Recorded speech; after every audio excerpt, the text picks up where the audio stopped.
Hello and welcome. So today, we're going to be doing something different. We're going to be playing the original Crash Bandicoot. This is on a PS3. I got this off the PS3 store preemptively before one day the PS3 store inevitably dies. Alright, give it a second. The Elgato had a little bit of trouble there, but it figured it out.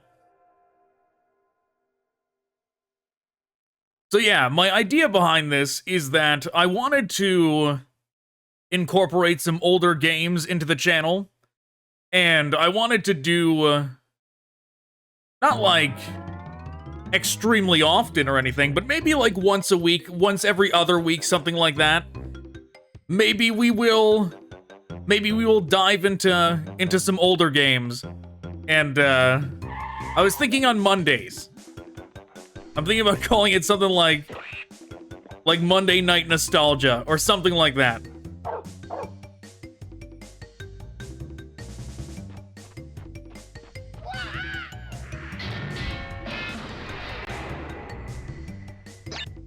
And yes, I have, just so you know, I have this game. I have the remastered collection on PS4. But I feel like the real nostalgia is in this. That remaster, I feel like, is Uncanny Valley nostalgia. It's not true nostalgia. It's not the source. So we're going back to the source. We're playing this.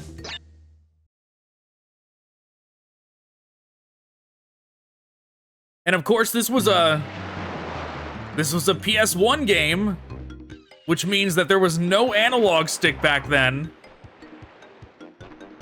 Oh yeah, look at that. No analog stick input. Oh man. Yeah, I feel like, because I have played a little bit of the remastered one, I feel like Crash Bandicoot might not play as well when you have the freedom of the range of the analog stick. It might actually mess you up more than if you were just relying on a D-pad. Okay, so far so good. It's coming back to me.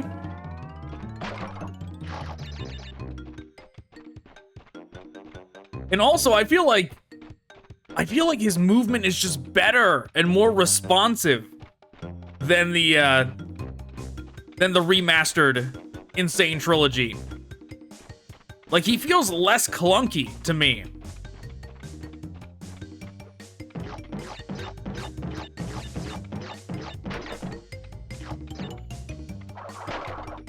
Now, am I gonna go for any of the secrets or anything like that? We can go for some of them. I guess it really depends. It really depends on how this goes. Right? Like if it turns out that I'm really gonna struggle on these levels,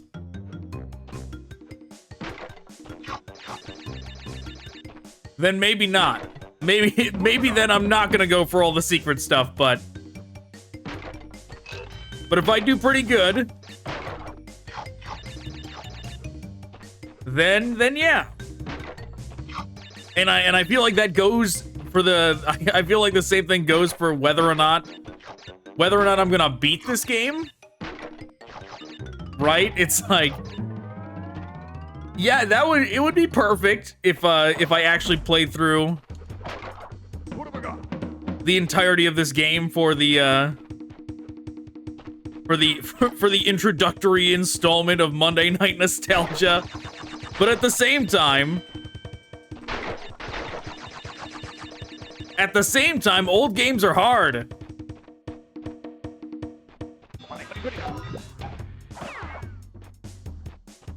I wonder if there's some kind of secret there.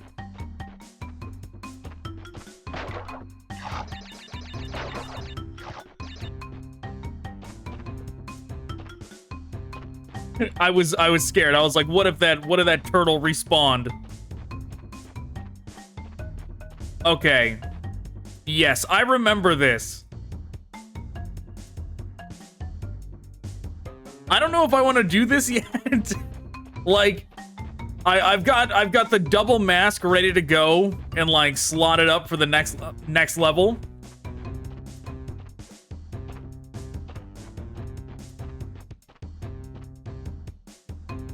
Oh man.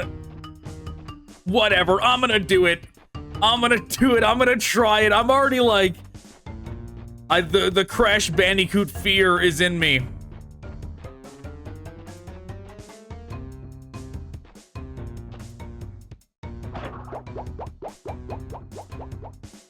All right, Crash. It's you and me. Let's do this. Nope, I fucked it up. I fucked it up.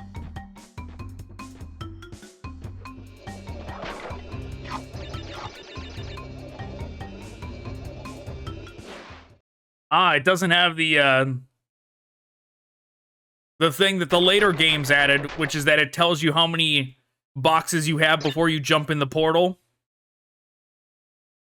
The Insane Trilogy definitely added that quality of life improvement to it. How is there even a way?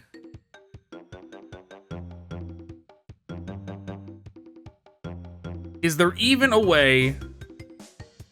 Oh, I'm rotating the camera.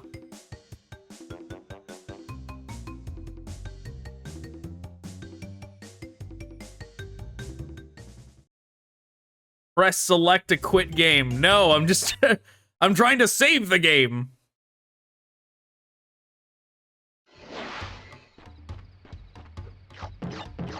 Because the Insane Trilogy has a save game feature. What have I got? I was right to keep the double mask. Because now we can trivialize this part.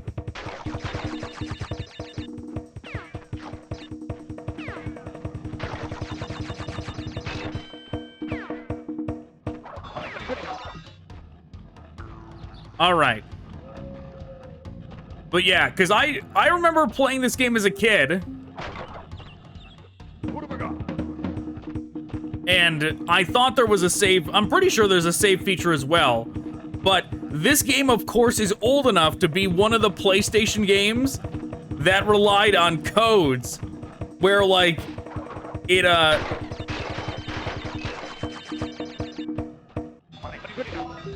there's a secret area back up there, by the way, like using those boxes to jump. But I'm pretty sure we could not actually access it yet. Oh god, I'm standing on the rollers.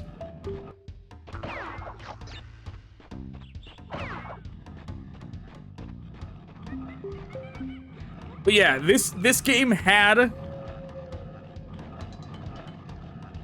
Alright, I gotta focus for this. But this game was old enough to have the code system where you input codes in case you didn't have a memory card. But I'm pretty sure it had the memory card system in it as well. Oh my god, I pulled it off. I pulled it off. I'm gonna stand here and hope for the best. Okay, okay, we lived.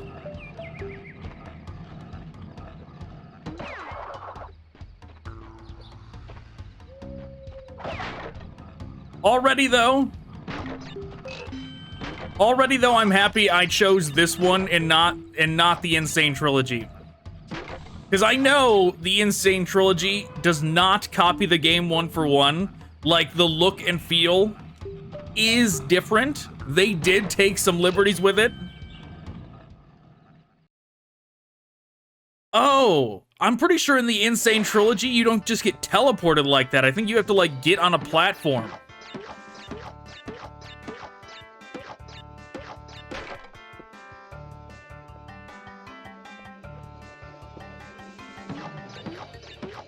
Let's see. There's another thing in these that the Insane Trilogy changes that I want to see if it remains the same or not.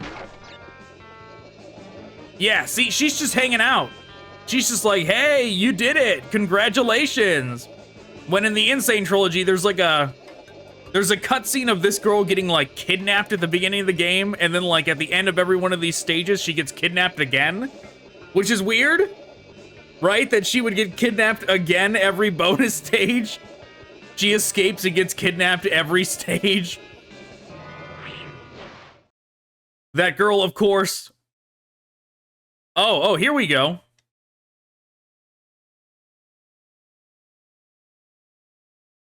I did it. I saved the game. And and the code has been recorded in case somehow the save gets lost. Well, I messed that up.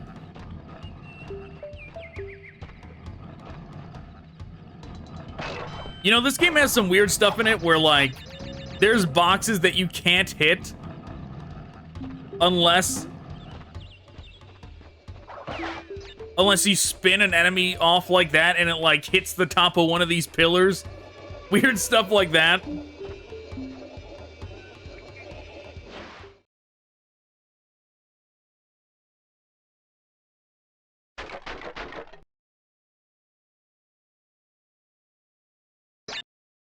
But yeah, I'm definitely glad that I did this instead of the Insane Trilogy.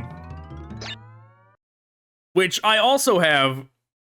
I don't have the what is it? The Ignited Trilogy, the Spyro one, the remake or remaster of those. But I do have the original 3. The original 3 straight off of the PlayStation Store.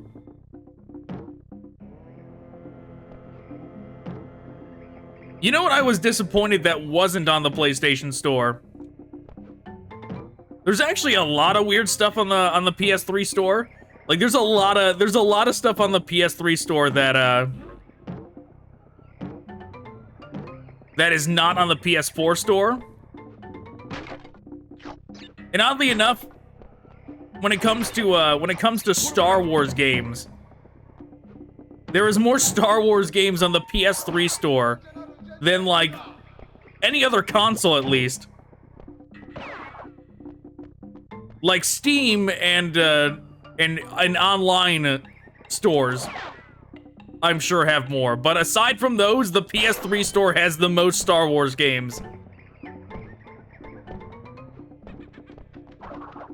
Oh my god, I messed that up so bad. Oh my god, what am I doing? Alright, I got that somehow. But yeah, when I initially got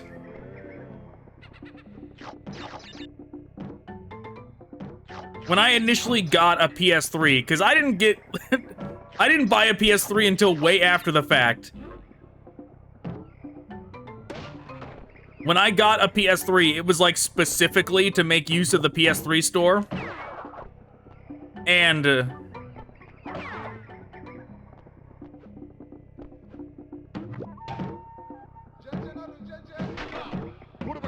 I remember the Digimon trilogy, the original like Digimon World trilogy was on there.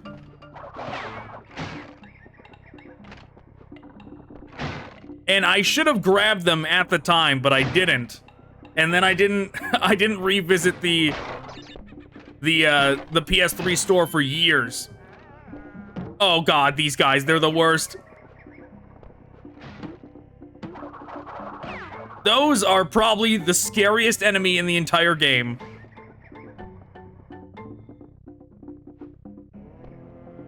But yeah, I didn't revisit the PlayStation 3 eShop. No, monkey!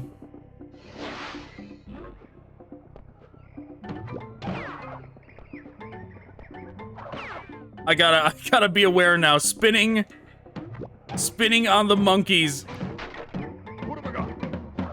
gets you killed when they're rolling. I think that was my first death, but yeah.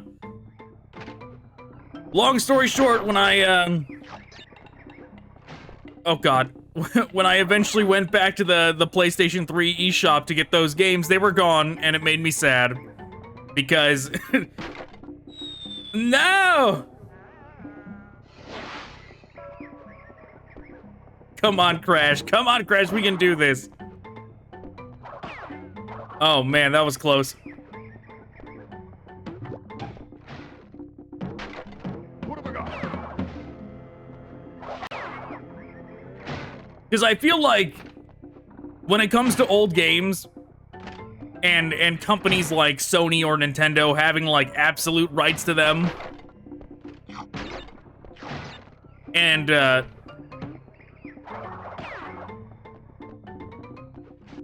when they choose to like shut down an eShop and they haven't, and like their current eShop for their current generations of games don't have nearly all the options or all the games that would be lost to time. Like those games grow like closer to death because of that when they shut down eShops. Where like there's a ton of games like on PlayStation 1 that nowadays, like, some are still available via the PS3 eShop kind of thing, but a lot of them are not.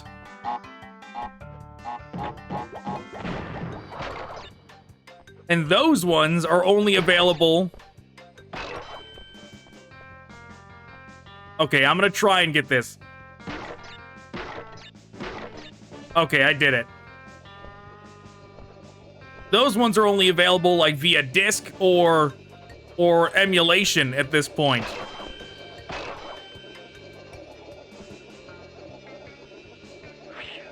And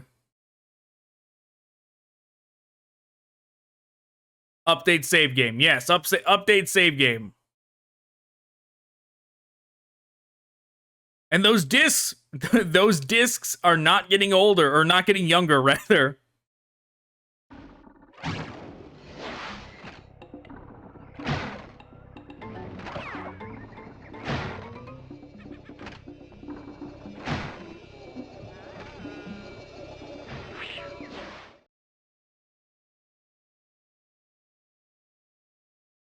But yeah, those discs are not getting younger.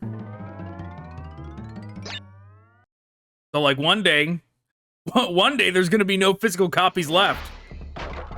And it's just gonna be like, well, I hope Sony backed him up somewhere. Or is Sony gonna like lose the master files at some point? If they even have them, if it's not up to like the individual companies. That wasn't so bad. Like if they lost the original file somehow, would they just like rip it off of a ROM site and then like upload that to the PlayStation Store and go good enough?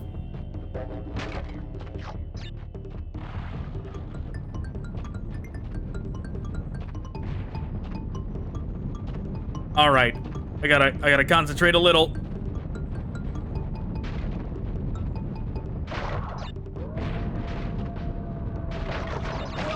No!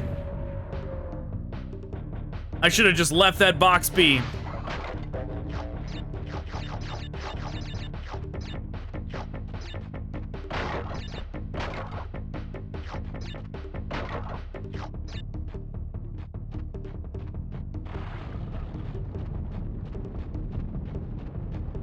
Oh man. Come on, Crash. All right, I messed that up. That's fine. I'm just gonna ignore the boxes this time, because the boulder will destroy them.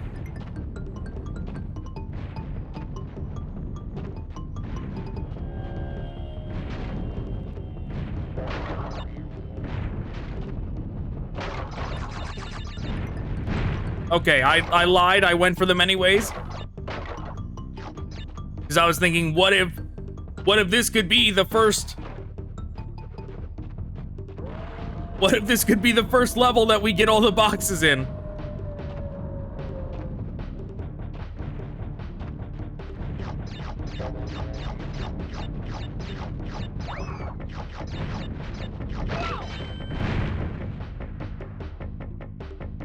We're doing it. I purposely let myself die there.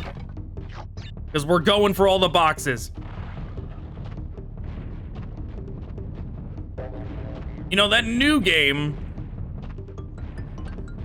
The new Crash game. The Crash Out of Time or whatever it's called. It's got the time gimmick baked into the platforming this time around. I have not played that one.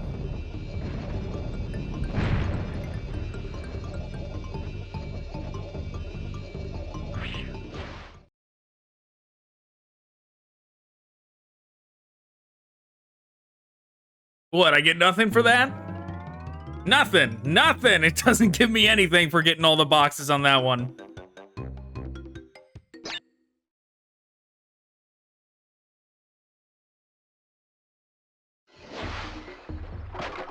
What have I got?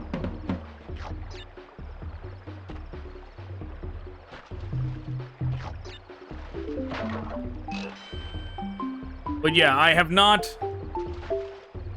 played that Crash game. I think the last Crash Bandicoot game I actually like played through was the original fourth one, the PS2 Crash Bandicoot game. I don't remember what it's called. I just remember you had to fight. It was the one where they introduced like a second Bandicoot. He was like oh man, spun right off the edge. It was like a second Bandicoot. It was like, oh, this is the Chad Bandicoot that's better than Crash. His name is Crush, if I'm not mistaken.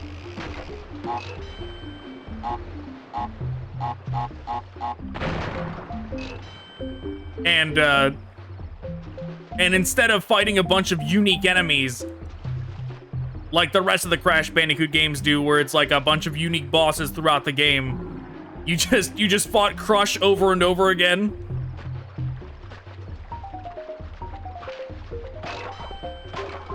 What have I got? Well, yep, I should have. That was my fault. I definitely messed up and got hit by that fish.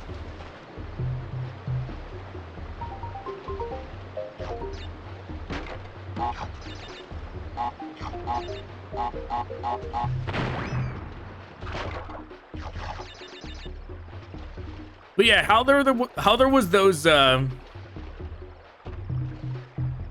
tiny gems above that platform when we were at the that previous level by the exit. I never like 100%ed this game as a kid. What have I got? Like, this definitely was one of those games as a kid where it's all you have to play, so you definitely go back through. Like, I definitely spent a lot of time trying to 100% this game. But yeah, see how it's like that? I don't exactly know how these work in these games, or in this game specifically, because I never did 100% this one. I definitely spent a lot of time as a kid trying to, but I never did it. And it makes me wonder if it's like quantity based, like how you saw there was like, what was that, like 5 or 6 of those of not formed gems there. So maybe I need like 6 of them in order to get whatever that was. I remember as a kid spending a lot of time uncovering the secrets of this game and like the subsequent ones. Damn it. Damn it. What happens? Do I not get my save? No, okay, well, I get the checkpoint, but I didn't actually complete the, Wow, you know what? They're, they're way crueler about it in this one. One chance and you're done. No completing the bonus stage for you. I'm pretty sure, oh my god, I'm wasting lives. I'm pretty sure in the Insane Trilogy, they let you do those over. They definitely baby the player a lot more in that one.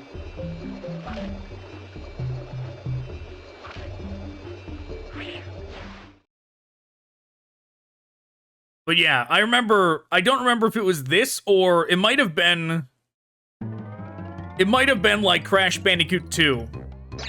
That, like, as a kid, I finally managed to unlock some of those hidden stages to see what they were like, and it was like so impossibly difficult and like a tier above everything else you've done in the game that I was like, forget this.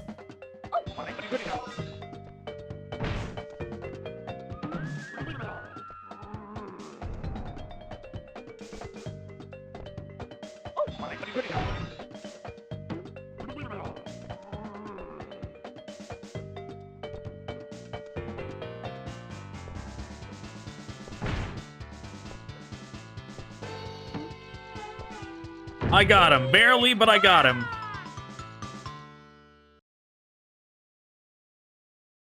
If I remember right, that guy actually was...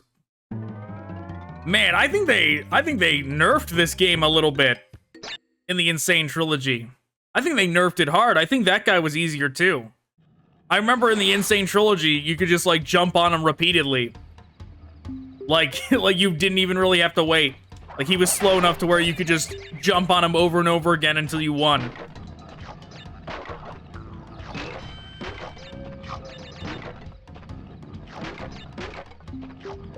Which, that kind of stuff... That kind of stuff when they do, like, remasters / remakes, that kind of stuff I don't really agree with. Like... Making it easier for new players is one thing. Oh, it's one of these.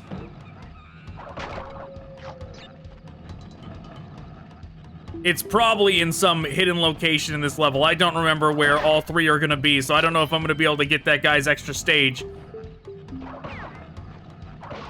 But maybe I should try. But yeah, making it easier for like new generations of players is one thing. Like, I don't have like a real problem with that. I just want you to also retain the original difficulty, right? Like, make it a setting change. That's all I ask for. Like, if you want to change the game design to where you cater to modern players and baby them and want to give them an easier experience, that's fine. Oh my god, the explosion hit me off the edge. Like, it wasn't even the explosion, it was like the bounce from the mask guy.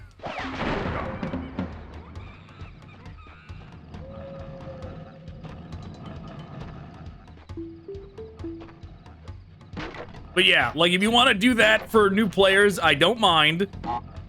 Just also make... God damn it, I did it again.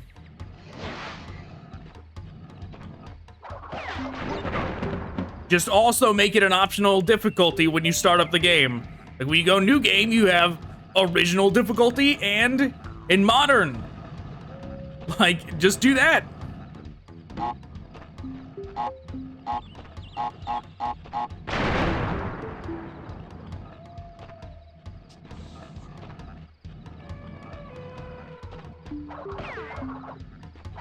Okay, the bad thing about that is that,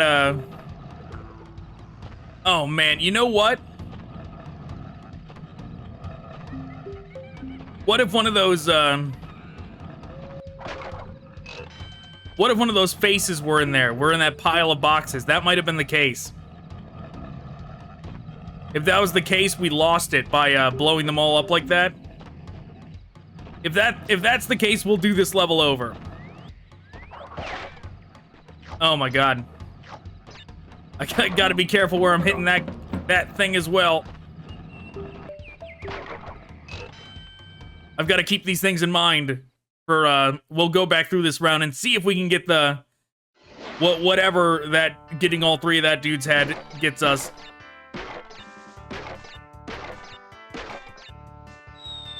Oh my god!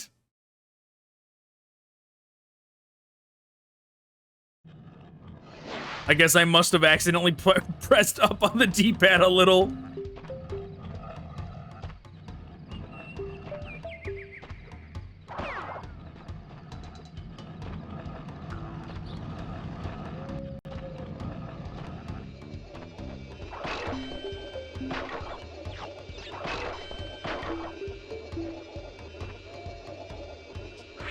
All right, let's try it.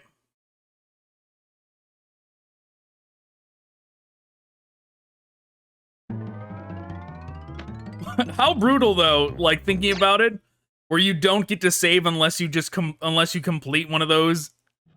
Like, if you fail at the bonus stage, you don't even get to save.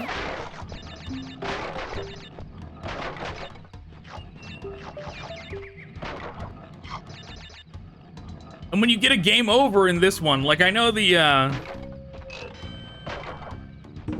Insane Trilogy, if you game over, it just lets you start over. Like, with some more lives.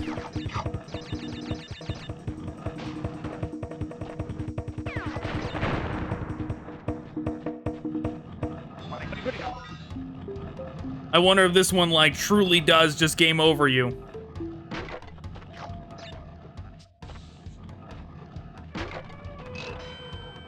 There we go.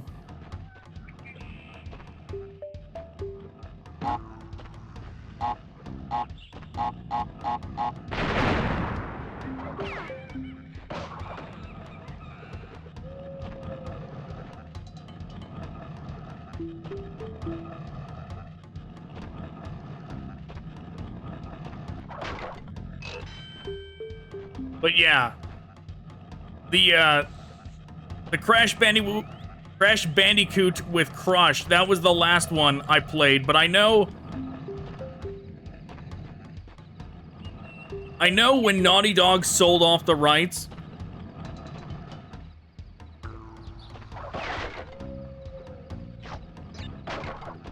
got it. What have I got?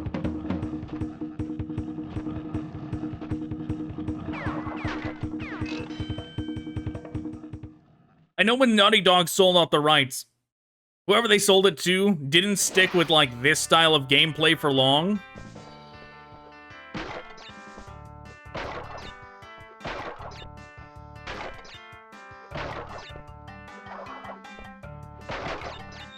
God fucking damn it, I did it again.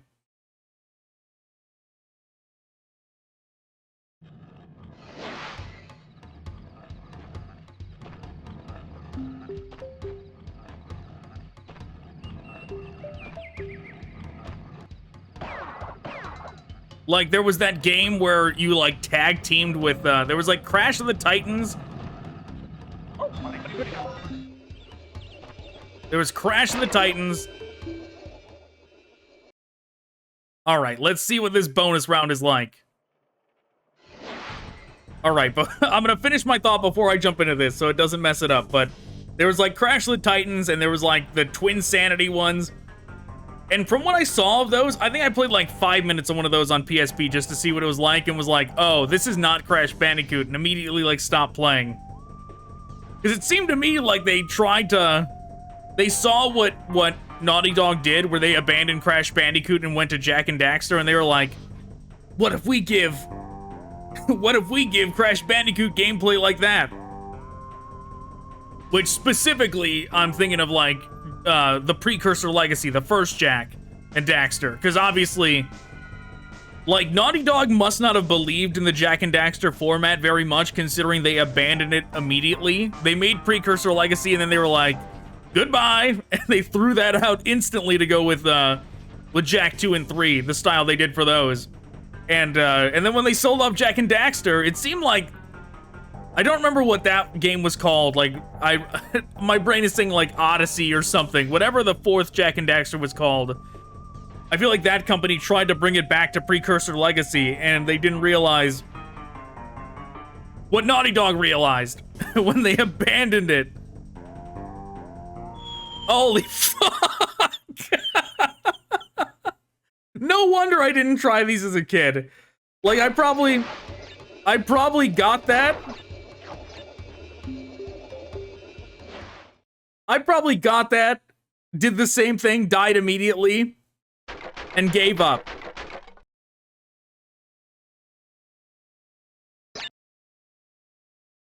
It's probably... it's probably much more forgiving on the Insane Trilogy. And probably lets you do it over and over again.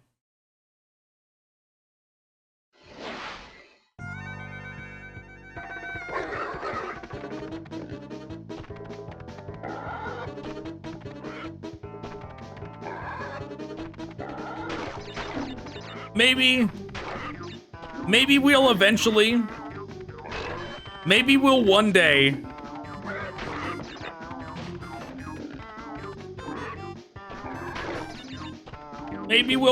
try out the Insane Trilogy for the sake of trying to... Shit, went right over that jump pad, huh? For the sake of seeing how practical it is to actually complete all the bonus stages. Because it's not nearly as practical in this game.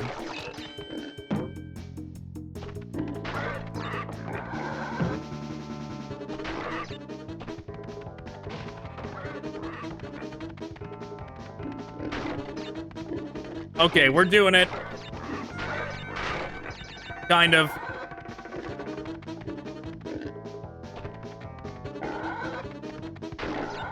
Oh man, almost jumped right into that. No! I was holding right so hard.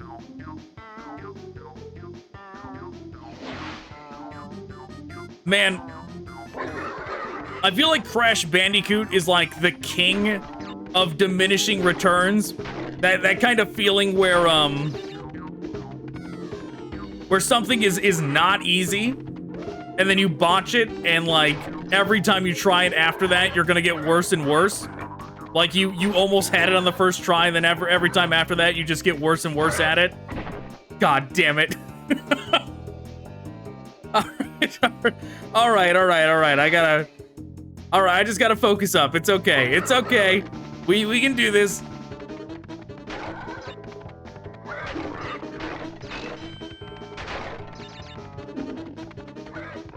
But yeah, I feel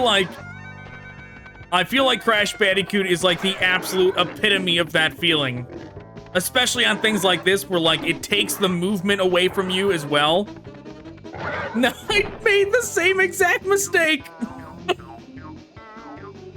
Cause like there's no breather. There's no way to like reconcile with yourself about how I just made the same mistake like 2 times in a row. It immediately throws you back into it. It's like, no, get back on that hog.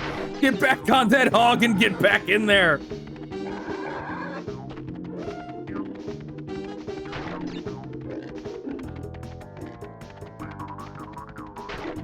Okay, I did it. Oh, man.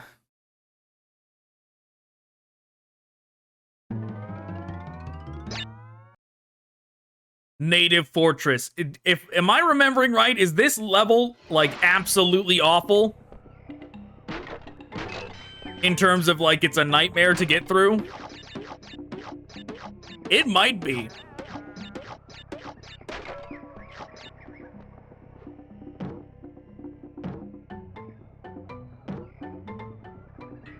Oh, come on, Crash.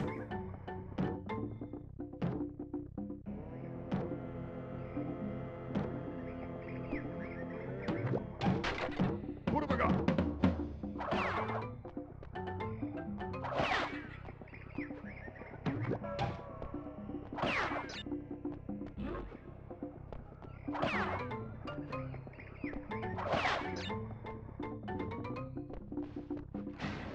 All right, I'm doing it. I'm doing it. No reason for concern.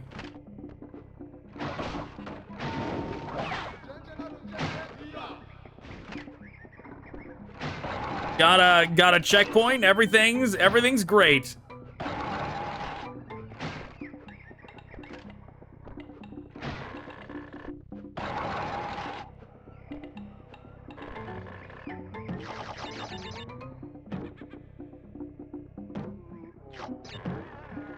I'm not even gonna try to get all the boxes.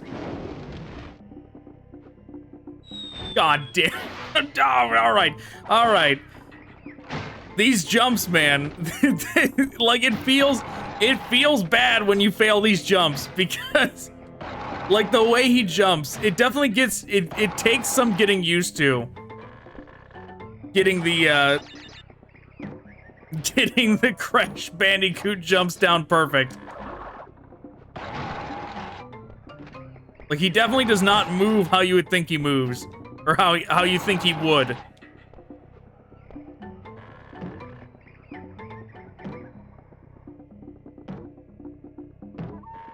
Like, I feel like he has, like, startup time to his, like, movement and jumps.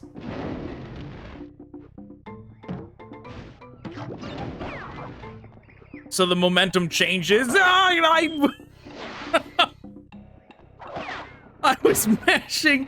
I realized, like, I had him walk forward, and I realized he had already picked up momentum walking, and that it was too fast. So I started mashing jump, and it was too late. It was too late. But yeah, I feel like the momentum, like, from startup, as opposed to once he's already gotten going, is different. So you have to, like, you have to calculate that into your Crash Bandicoot jumps and all that.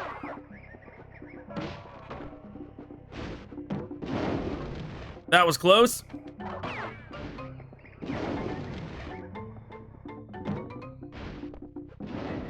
Oh no!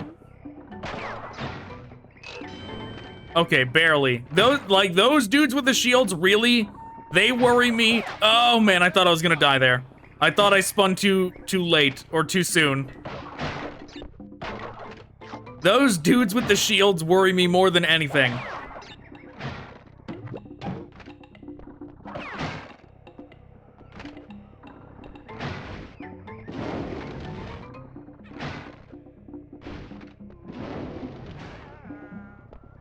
No! Like the way they just like propel you to your death is terrifying. Where it's just a race to did I jump fast or not? Yes or no? Oh no.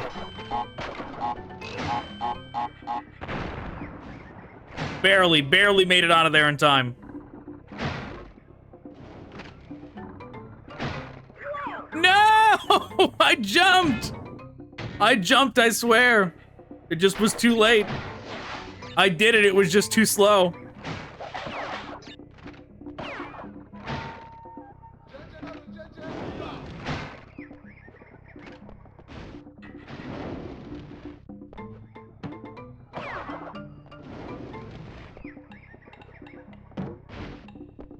Okay, I made it.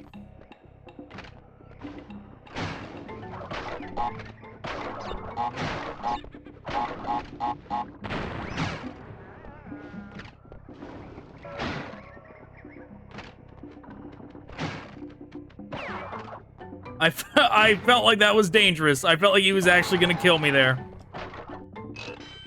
Yes!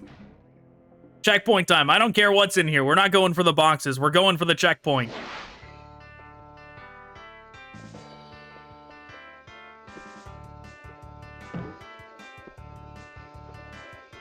That thing is probably a trap.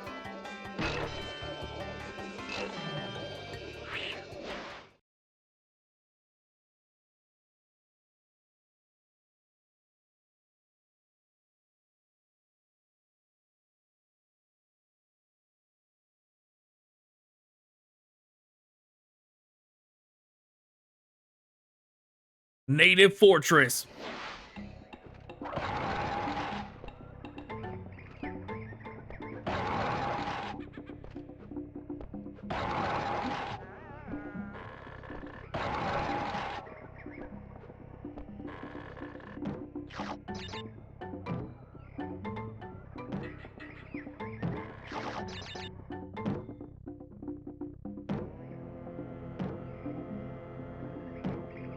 All right, that thing's a trap. I'm not going for that.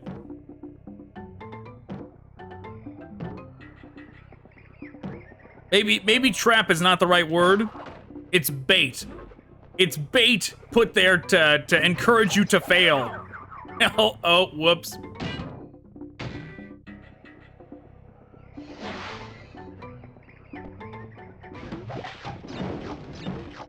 All right, that mask being put there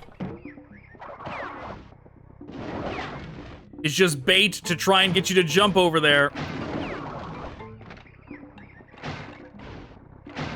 That you jump forward and miss and have to start all over.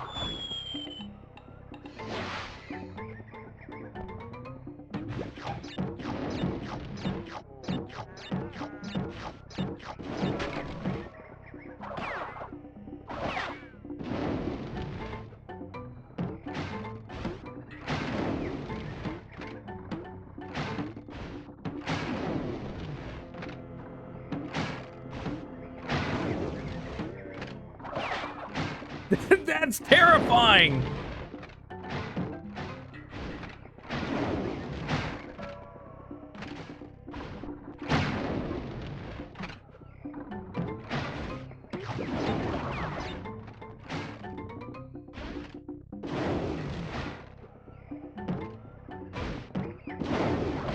Oh my god, I thought I messed up the jump. I thought I wasn't gonna make it.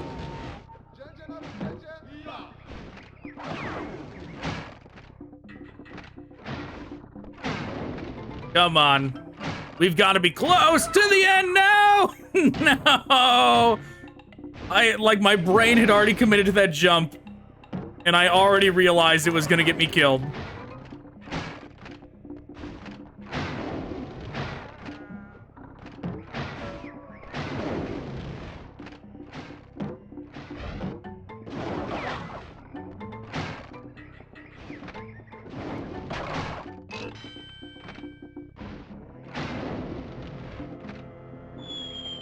I can't believe it. I can't believe it. You betrayed me, Crash Bandicoot.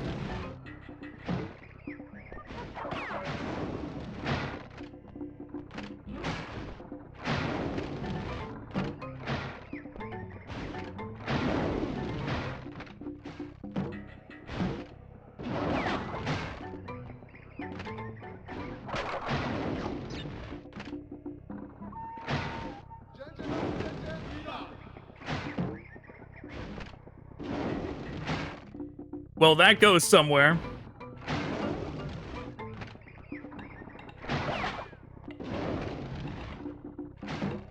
Maybe if I was a pro Crash Bandicoot player, I could see where that goes, but nope.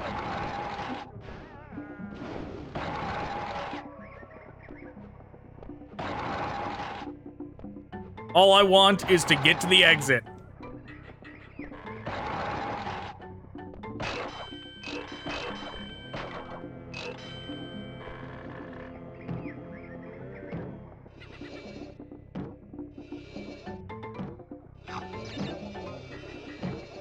All right, I'm not going for those boxes.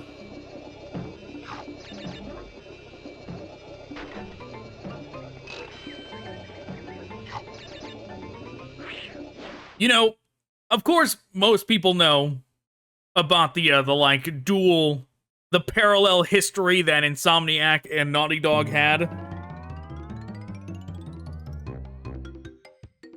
Oh, we've made it to Island 2. Which is that, like, Crash Bandicoot and Spyro were, like, parallel, both, What have I got? Sony Computer Entertainment America success stories. And then they, of course, went on to, in the next generation of consoles, do Jak and Daxter and Ratchet and Clank. And then in the next generation was Uncharted and Resistance, or Rise, Resistance, Fall of Man, whatever it's called. And then And then Naughty Dog followed up with Last of Us after that. And Insomniac, of course, went back to Ratchet and Clank eventually, right? Like, both of them abandoned their, what like started them. Both of them abandoned Spyro and Crash. And then Naughty Dog abandoned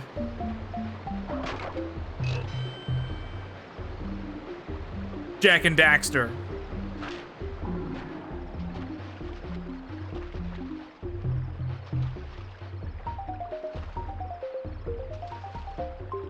Like the parallel, I knew I was gonna die there. I was like, he's not standing up. He's gonna kill me. I feel like the parallel histories of those two companies definitely diverged at the point where Uncharted came out, because like obviously Uncharted still has a very big fan base.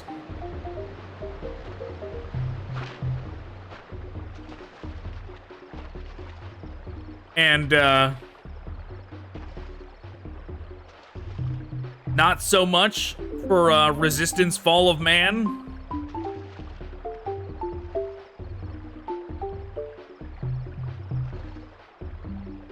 Not many people know what that, like, about that game or ever played it.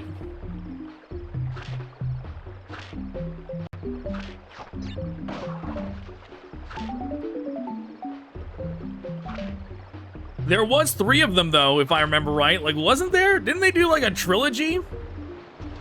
A PS3 trilogy? Something like that? Just like Uncharted got a trilogy?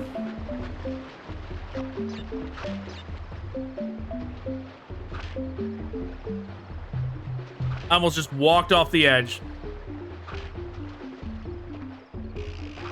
Yeah, I'm not going for it. I'm not going for the exclamation point.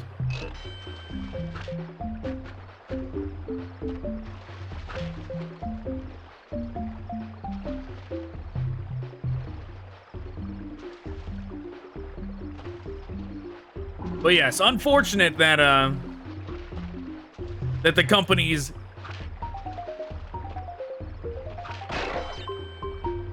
did not remain like in this like weird parallel rivalry almost.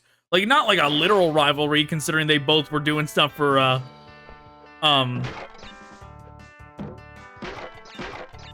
Sony.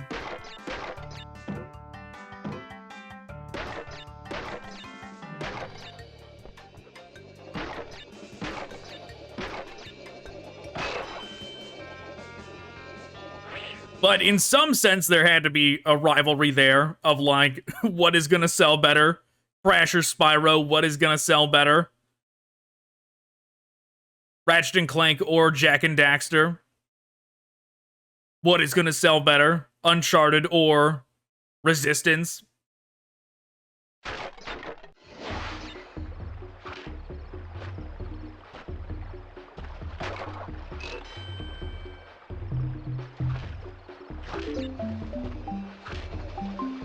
Oh, look at that. We're right at the exit. And I think the only unfortunate thing, like, we sure got a lot of Crash and Spyro games that were, like, weird over the years because they sold off those rights. Not nearly as much, Jak and Daxter. Like, the same thing happened, but then, like, they got, like, that one extra game, and then it instantly died. We're on Ripperoo. This boss fight is rough. From what I remember, this boss fight is rough. Okay, he's only jumping in those spots.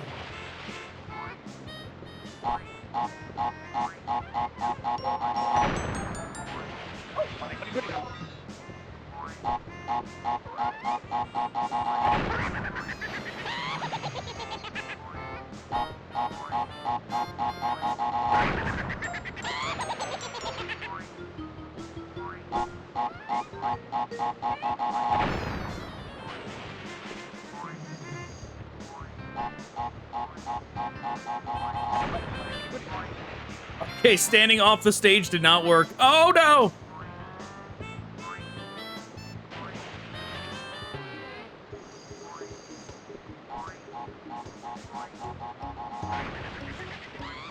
I did it. I did it. Ripperoo defeated. Easy.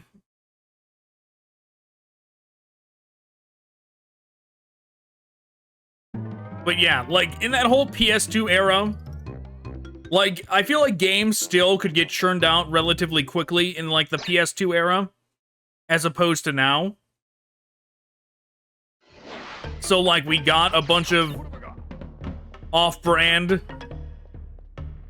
Spyro and Crash Bandicoot games when the rights got sold off, but, like, by the time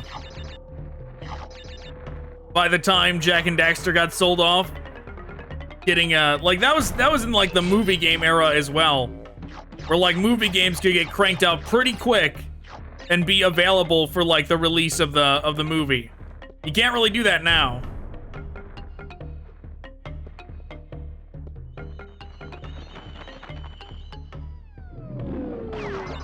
Though I wish there were more movie games still, to be honest. Like I wish the era of movie games did not end.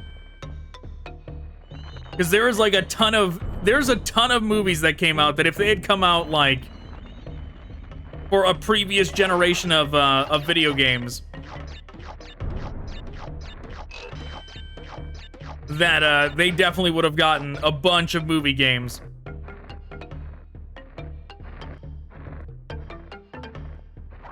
Like the Hobbit trilogy didn't get movie games associated to it. The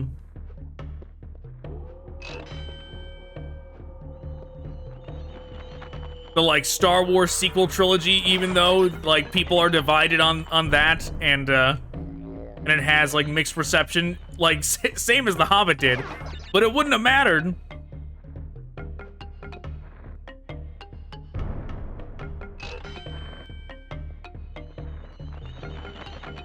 It wouldn't have mattered because there still would have been a ton of movie games for them. Right? There would have been a Mandalorian game. For sure there would have. Like we got a Jango Fett game.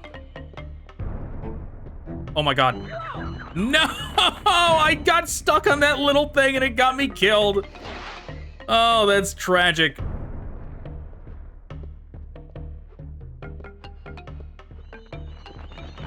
But yeah, we would have gotten a Mandalorian game. We would have gotten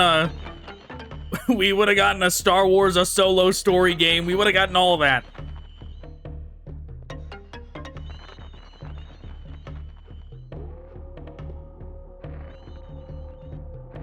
But nowadays, it's just cheaper to make more movies than it is to make games. Unless you want to sacrifice quality. Which, to be honest, I am fine with that. If they made like indie game quality games to go along with productions, I would be so okay with that. Like, it would be nice having a well, that's unfortunate. It would be nice having like a AAA Mandalorian game, like version of like the Star Wars Bounty Hunter Jango Fett game. But like, if it was just like a more simple indie game kind of thing, I also would be fine with that. Which there are some movie games like that nowadays. Like, I think there's like a John Wick game like that, of all things. There's like a John Wick indie game out there.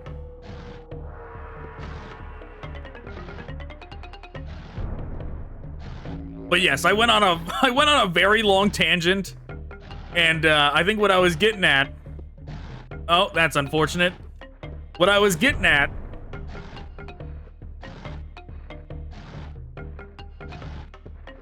was that,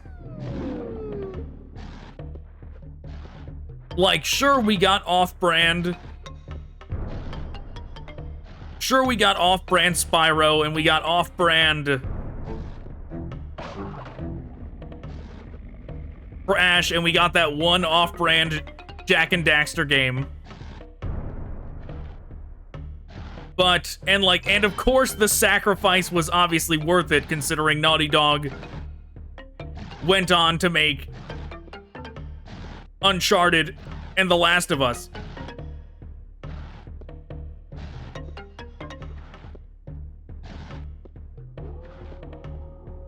Oh, man.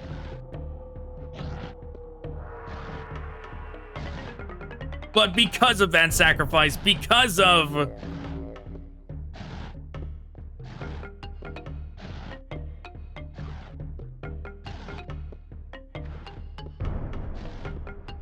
the sacrifice of,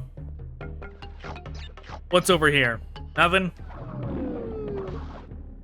Because of the sacrifice of those games, we never got, like, proper additions to the franchises. Wow, I jumped right over him. That's so awful. I really don't want to do all that over again.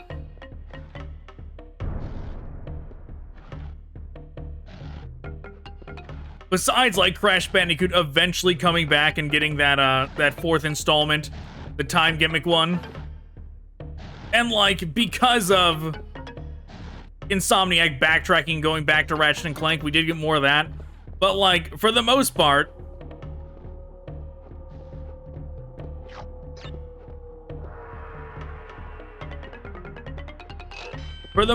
those franchises are dead now.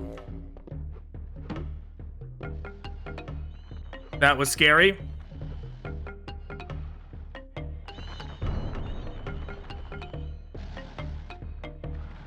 And that's the only unfortunate thing, is that, sure, with their sacrifice, they led to even better franchises, but my God, that part's not great. That part is gonna be rough.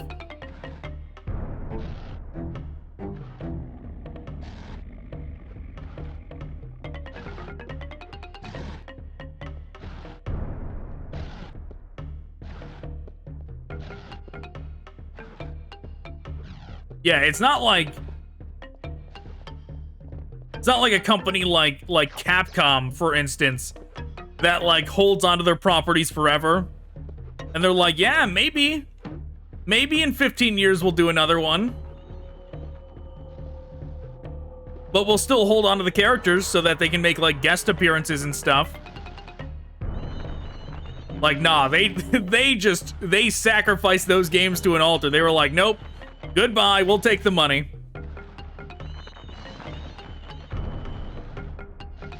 Holy fuck, I did that very wrong.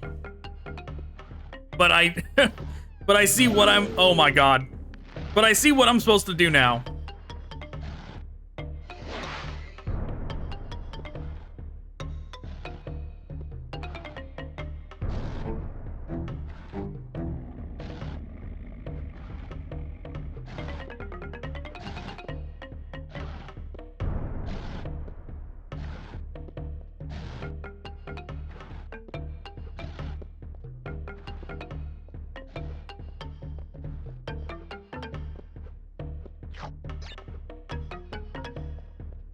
Okay, I'm focusing. I'm focusing. I don't want to fail here again. I want to at least get to a checkpoint before I start ranting again.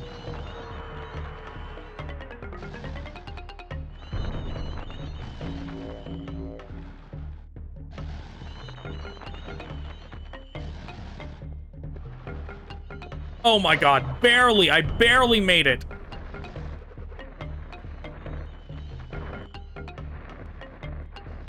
What am I doing? What am I doing?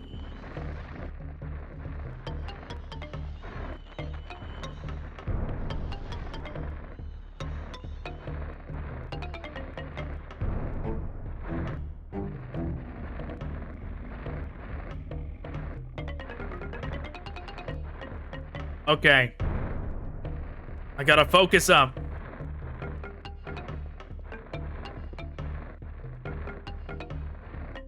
But yeah, it seems like most brands are like, they don't want to do indie games anymore.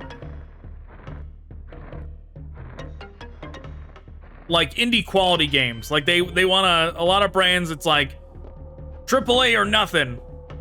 AAA or nothing or mobile games. Yeah, AAA or mobile games, nothing else. Those are the only two options for some reason.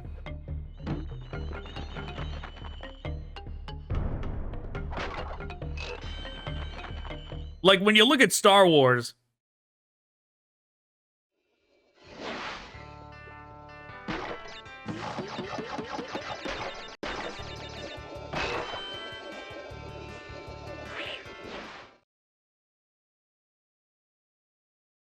Okay, update save game. When you look at Star Wars and like the modern landscape of their video games, it's like, yep, there's mobile games and then there's the stuff that EA puts out. And that's like the that's the Battlefront stuff, that's the Squadrons and their pseudo Souls-like Jedi series, Jedi Survivor, and Jedi whatever the first one was called.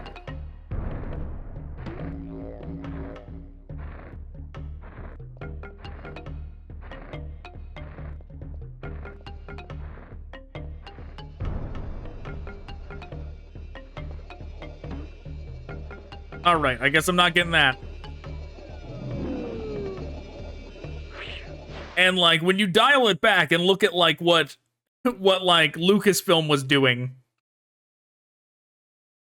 back when it was still under the George Lucas banner, like the sheer volume of games they were cranking out was insane.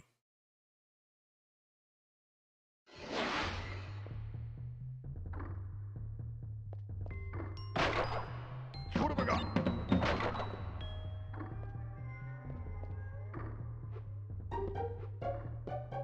Oh man, we're like, What have I got? like, even as the prequels were coming out,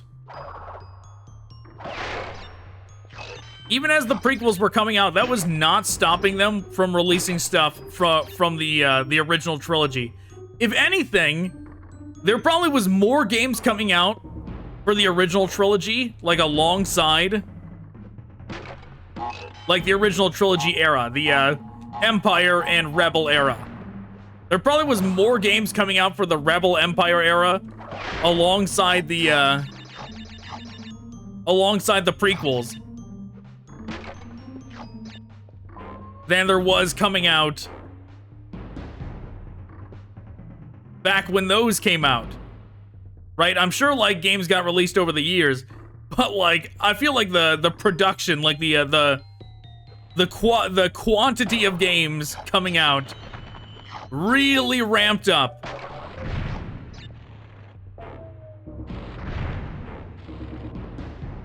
when the prequels started coming out.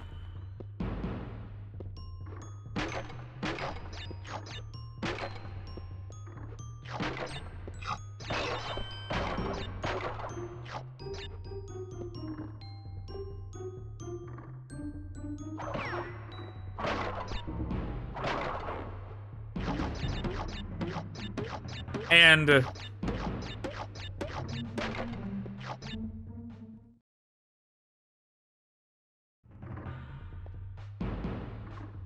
so yeah, if the same mindset had been kept into like the modern day, we would have got a plethora of games being released.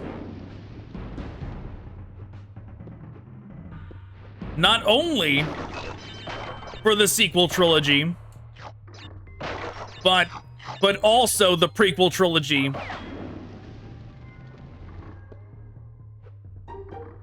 And the original trilogy as well. That's fine. That's perfectly fine. Got the checkpoint, that's all that matters.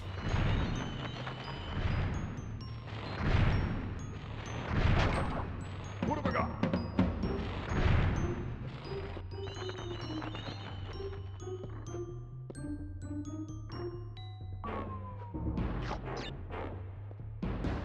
Which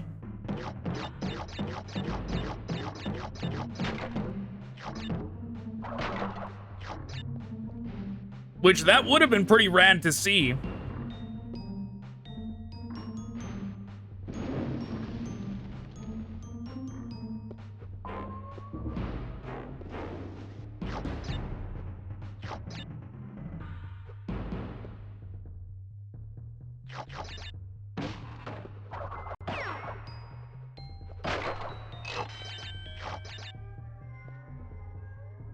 The prequel and original trilogy represented in actual, like, modern gaming ways.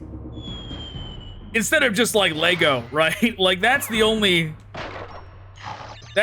way it's persisted into the modern space, is by getting re-released as in Lego form.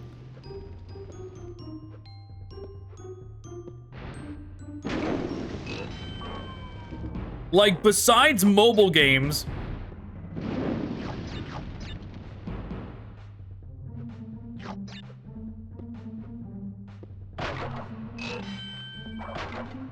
and not counting, like, guest appearances, right? Because, so, like, Battlefront doesn't count, because it's just, like, a playable character. It's not like it actually covers... It's not like it actually covers the story of the sequel trilogy or not. It just makes some of them playable. The only sequel trilogy game we ever got was the Lego one. Road to Nowhere. This is a nightmare of a level. Which is just wild, right? That there was no real game to represent the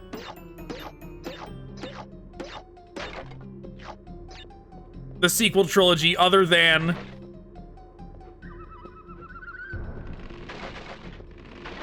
that Lego game.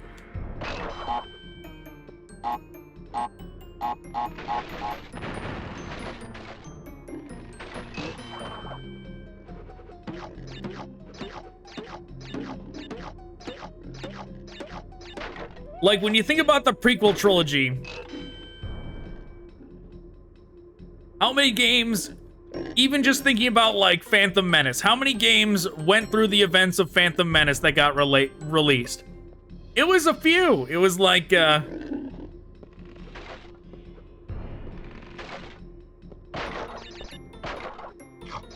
was like Jedi Power Battles.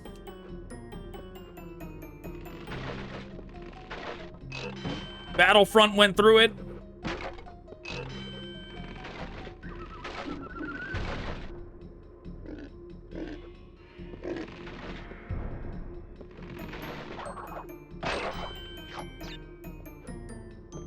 I feel like there's like at least one more for Phantom Menace that actually covered.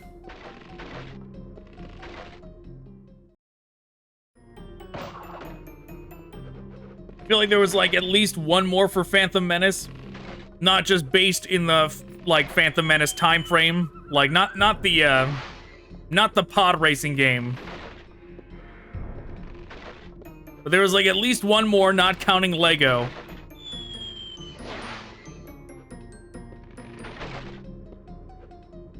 That actually covered the story.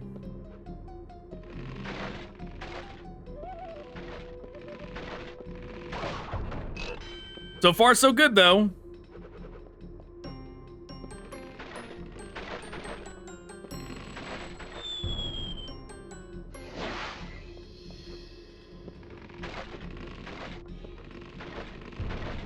Yeah, who would have thought I would have just ranted about Star Wars for this long during a Crash Bandicoot video?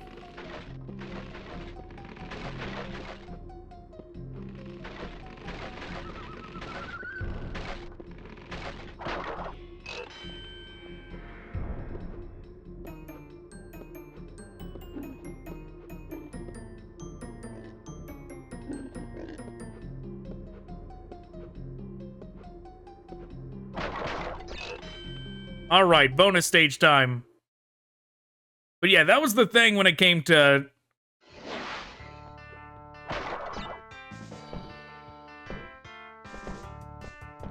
Oh, okay, hold on. This seems scary. Okay, so this is gonna shoot me up here.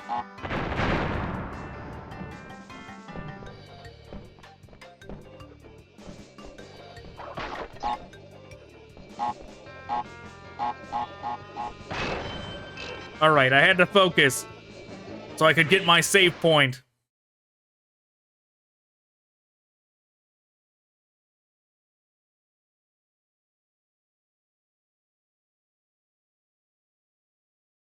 But yeah, Revenge of the Sith obviously got that Revenge of the Sith game.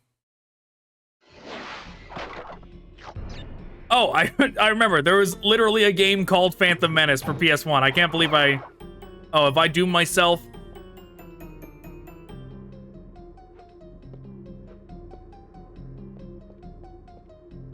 There we go. I cheated a little because I killed the turtle.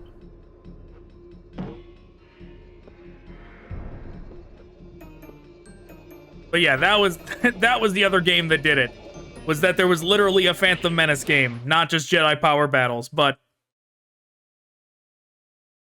yeah, I feel like Jedi Power Battles was the predecessor to like conceptually it was the predecessor to Star Wars Episode 3. That game. Which Star Wars Episode 3 in a lot of ways was the predecessor to Force Unleashed.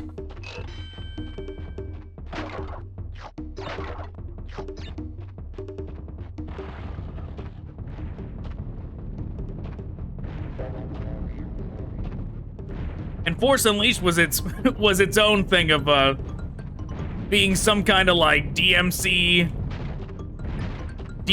God of War Star Wars game.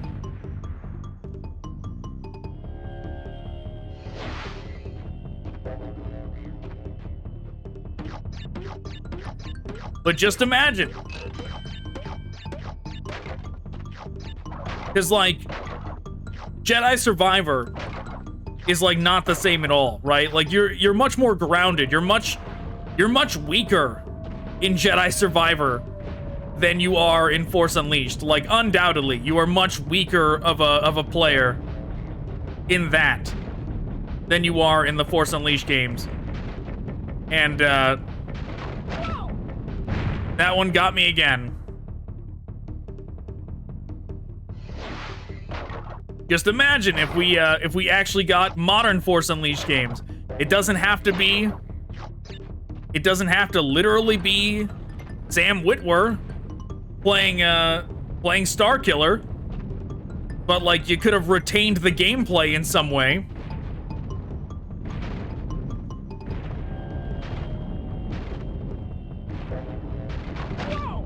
He did it again.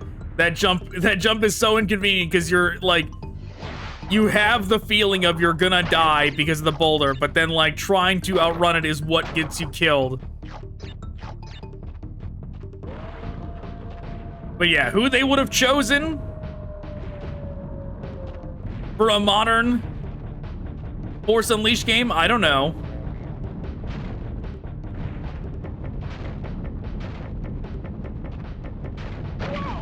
Oh my god, that time I paused to get the jump right, and that got me killed.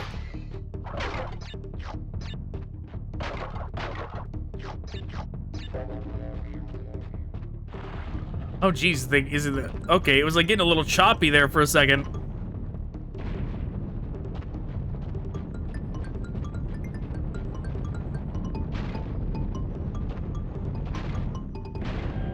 I do think it would have been hilarious to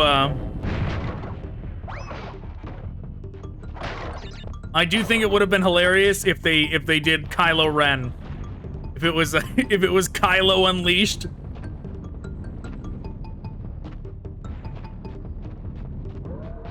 That would have been a hilarious choice for them to run with.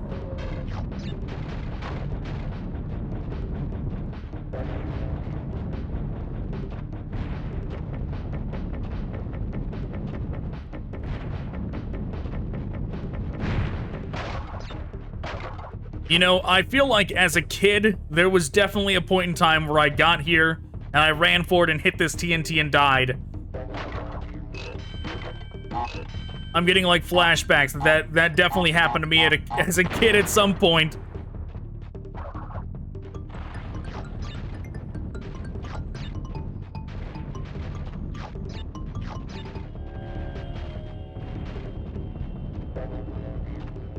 But yeah, for sequel trilogy games, like how many even came out where they were featured in it? Like the sequel trilogy characters. Like, there's Lego Star Wars, there's the Battlefront 2. And if we're not counting mobile games,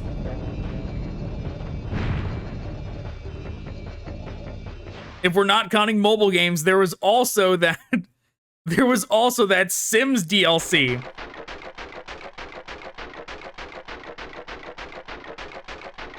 So instead of there being a proper sequel trilogy game, they appeared as characters in a Sims DLC.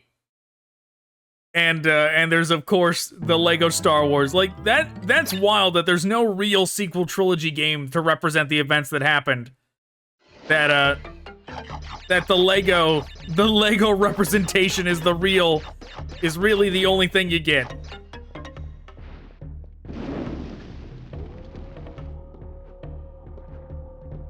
You know what blows me away is when I did episode 3 like a year ago for the channel, I had to go through and like painstakingly edit out all of the shots from the movie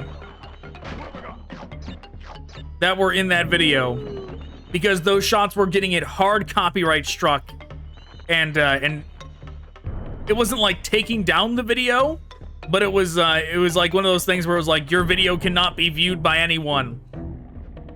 It was like hard copyright claimed just based on the poor quality shots, because like the shots in the game of Revenge of the Sith that they used from the movie, well, now I know I can't spin those.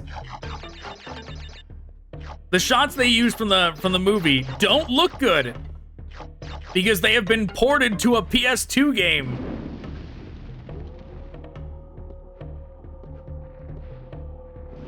Oh my god, I thought I was on the safe one. But yeah, the shots don't even look good. And still they get hard copyright claim like that. And the only reason I brought this up is because there were like full edits. I don't know if they still are, but like at least at the time, a year ago, when I like looked this up, because I was like, aren't there like full fan edits of Star Wars on YouTube, of like the Phantom edit and everybody else's interpretation of how the trilogy should have gone? And like, at least back then, they still were there. It's like, so let me get this straight. This guy edited Phantom Menace, Clone Wars, and Revenge of the Sith into one movie, and that doesn't get hard copyright claim somehow. And it's not like they put any kind of filter on it. They didn't like crop it in such a way to where it doesn't get claimed. It looks the same. It looks like a full screen shot of the movie.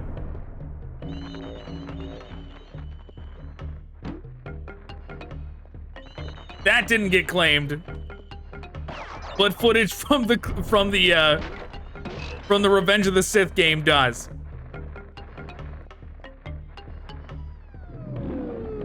Oh my god, I messed up. I messed up bad. Good thing the checkpoint was right there.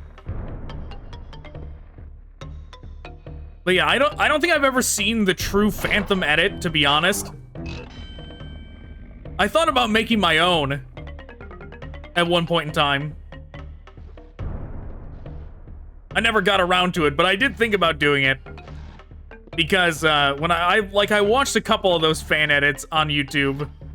Just because I heard about the Phantom edit being good. But even though they like said it was the Phantom edit, I don't think it was. Because I think the telltale sign that you have watched the true Phantom edit is that Jar Jar Binks dies, right? That like Jar Jar Binks has been edited to not get out of the transport when they get to Naboo, and he dies there. He goes down the waterfall with the ship and dies.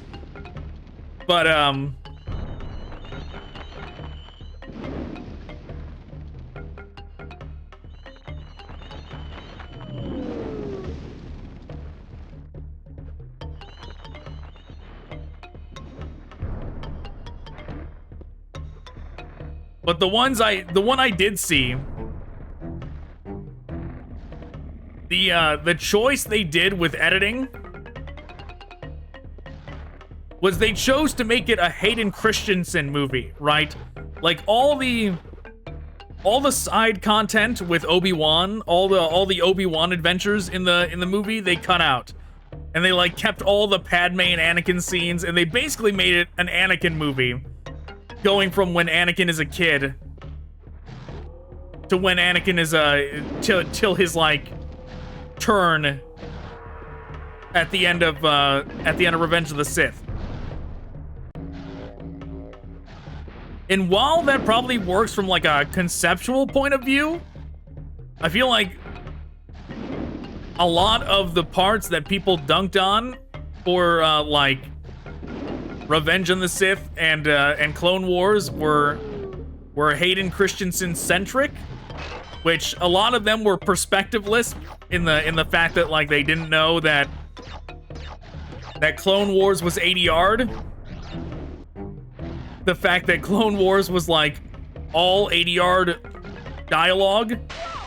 Well, that's unfortunate. Which, if you don't know what that means, it meant that none of the audio that they did when filming was usable. When they filmed it, they had all this audio, and because of some kind of hum from some piece of equipment, whether it was like the cameras or something, there was some kind of hum, and they couldn't get rid of it.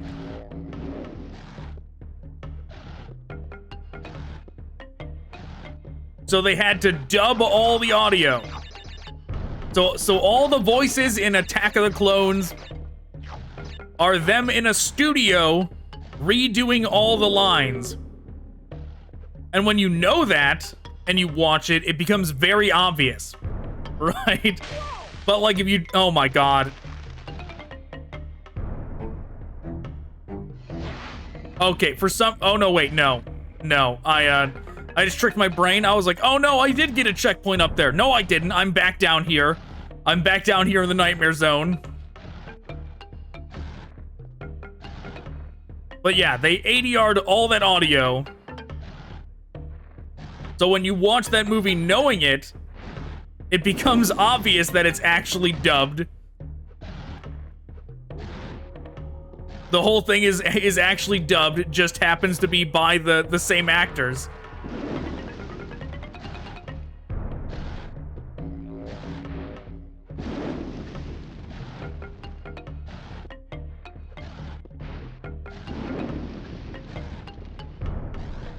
All right, come on. Let's not mess this up this time.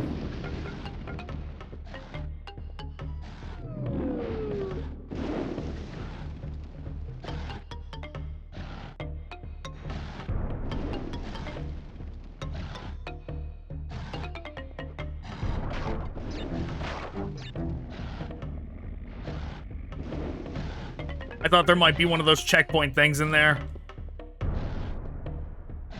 You fucking game! No! Oh, man.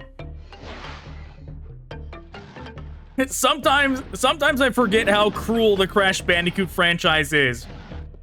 Like they talk about like Dark Souls and how much like the later games embraced like the you're gonna die over and over and lose all your souls, ha ha ha, the devs laughing at you as they kill you over and over again. I really feel like the amount of like player abuse the Souls games do is nowhere near the player abuse that Crash Bandicoot does. It's not even close. It just the only difference is it doesn't laugh at you for it. It like doesn't start with Cortex going, you're going to die over and over and lose all your lives. You're gonna be stuck on that one level forever. You're never gonna get that platforming down.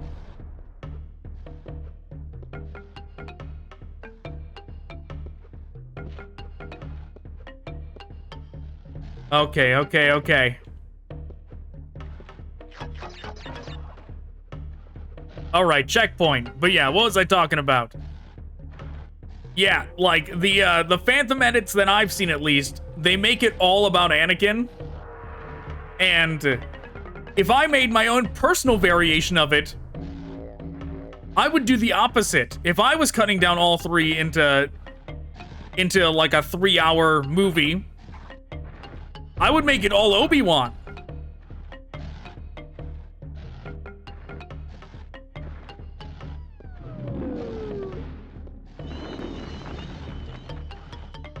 That was scary.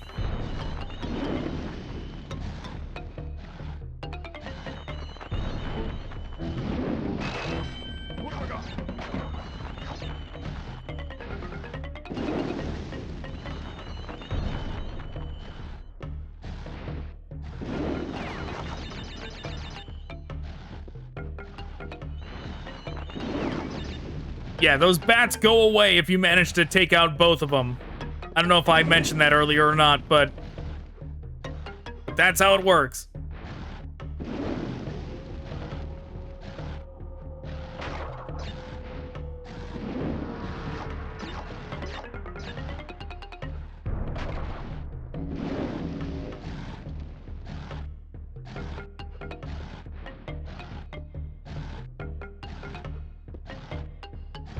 I'm focusing. I don't wanna redo any of this. No! Oh my god, I botched that so hard, but I didn't die.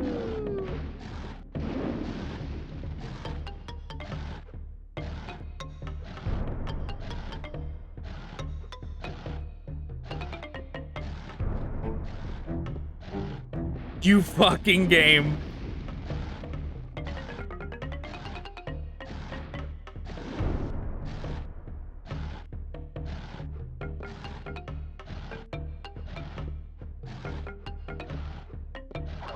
Barely made it, but I made it. That's all that's important. Look at this guy. Look at this guy over here. How dare they put that lizard there? Just there to try and kill you right at the finish line, right? Of like, oh, congratulations. And then this guy jumps out and bops you.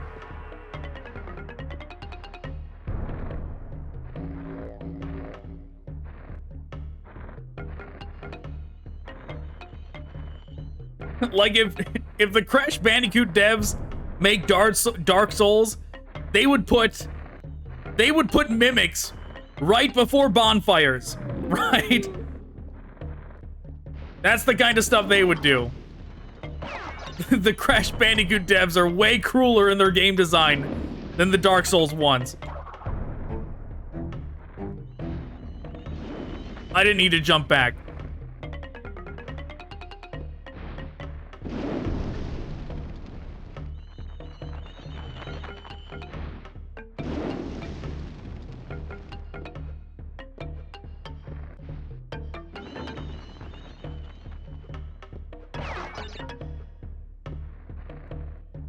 But yes, because...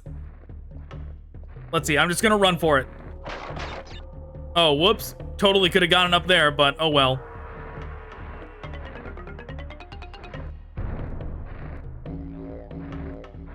But yeah, I wonder how it would be, though, if you just made a 3-hour movie out of the first 3 trilogy and made it Obi-Wan centric instead of Anakin. How it would go. It might be pretty good. But I've also heard there's like a 6-hour edit of like a 6-hour unreleased cut of Phantom Menace or something like that, something insane like that. And it's like, to be honest, I think I would rather watch that. I'd watch the 6-hour Phantom Menace movie. All right, I have not been paying attention to this pattern. I gotta do so. That one goes in, and then that goes in.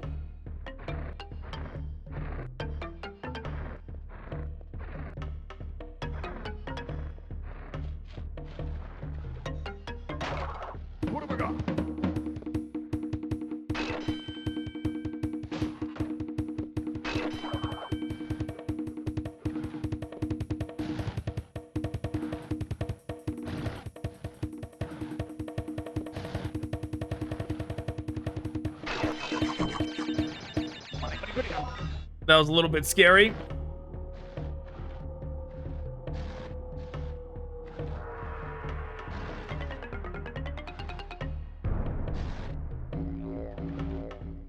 Yeah, in terms of platformers, I really feel like Crash Bandicoot might be one of the roughest that's ever been made. In terms of, like, difficulty, it is like a brutal, it's a brutal game.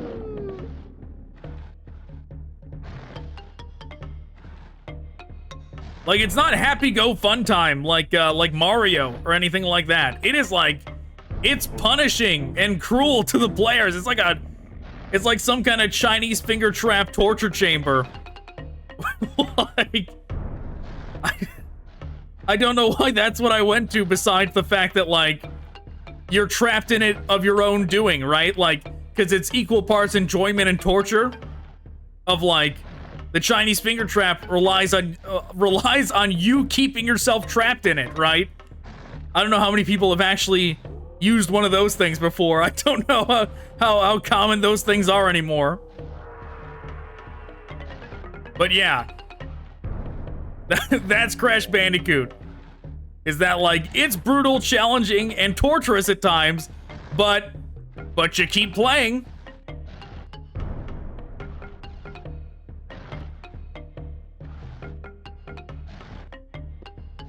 Oh my god. I almost botched that so hard.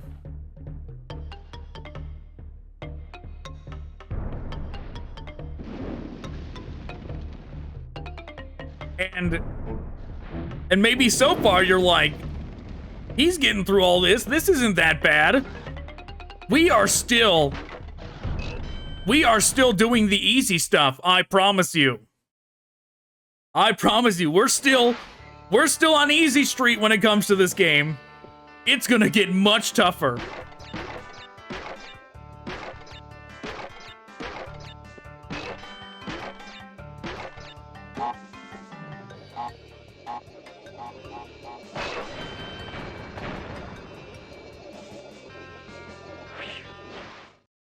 But the fact that I do have 50 lives banked up is a good sign.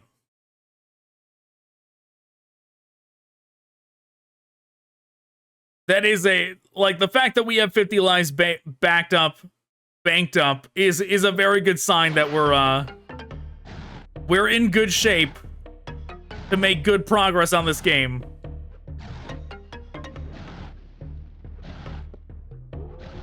Because also, what will deadlock you in this game faster than anything is when you finally hit the wall and lose all your lives to one excessively challenging part.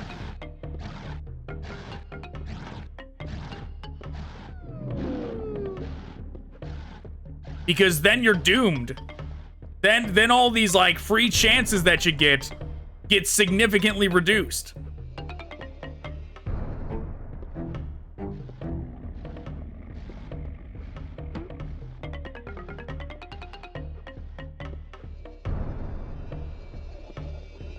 You see what I mean? They put that dude right at the end.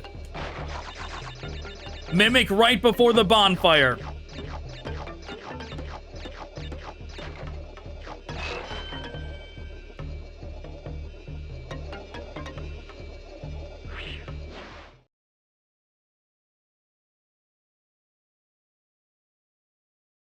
But yeah, we'll see. I really don't know if I'll be able to beat this game. Like, right now, we're on easy street. We're going through, we're almost done with Island 2. But things are about to get real rough real soon.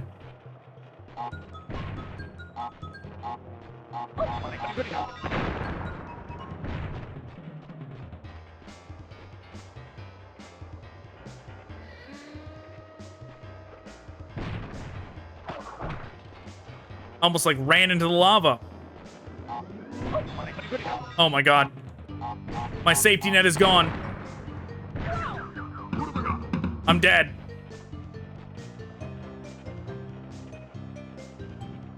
Four hits, that's all I gotta do.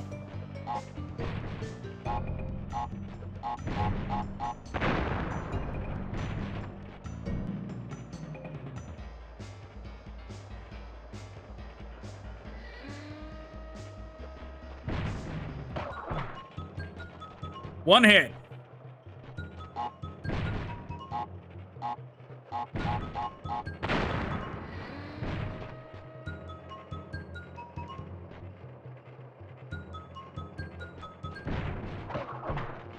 Two hits.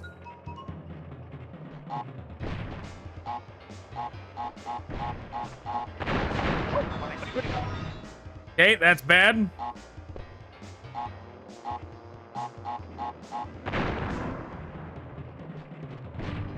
I gotta wait for those. All right, I got him.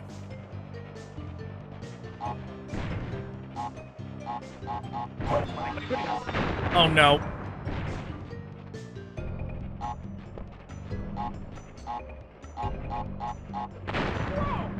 Oh my god, I can't believe it. The game screwed me over so bad there.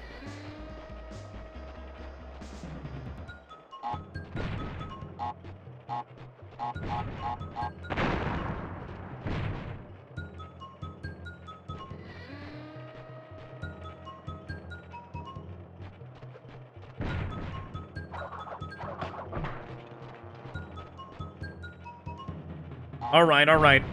I'm just trying to focus.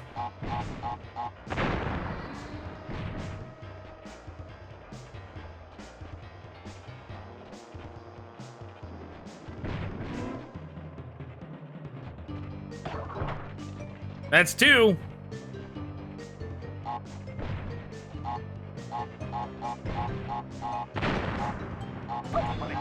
God damn it, man.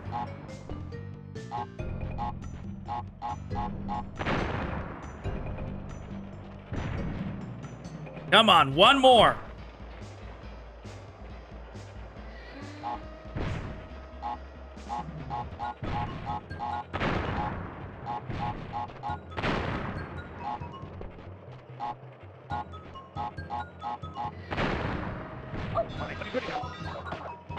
Yes, I did it. I did. That was too close. That was too close. I almost hit the cart.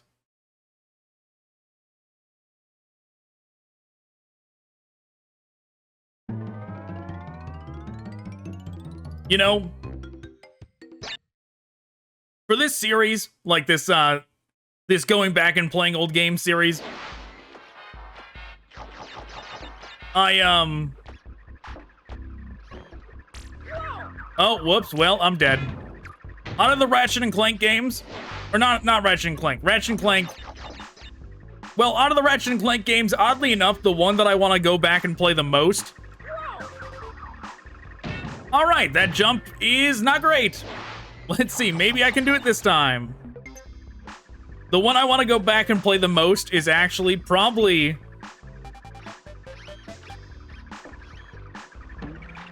I don't know about, like, the least liked, but it's definitely, like, one of the entries that was, oh my god. All right, that's rough. Like, almost like a gimmick entry. Like, Crash had Crash Bash, which... Okay, oh my god, I'm gonna lose all my lives on the first level of Island 3. But Crash had Crash Bash and Crash Team Racing, which... Didn't they, like, remake Crash Team Racing? That looks sketchy. When they did the Insane Trilogy, didn't they remake Crash Team Racing? If they did, they chose the wrong one. They should have done Crash Bash. Crash Bash is the better of the two. And, Spyro never had anything like that.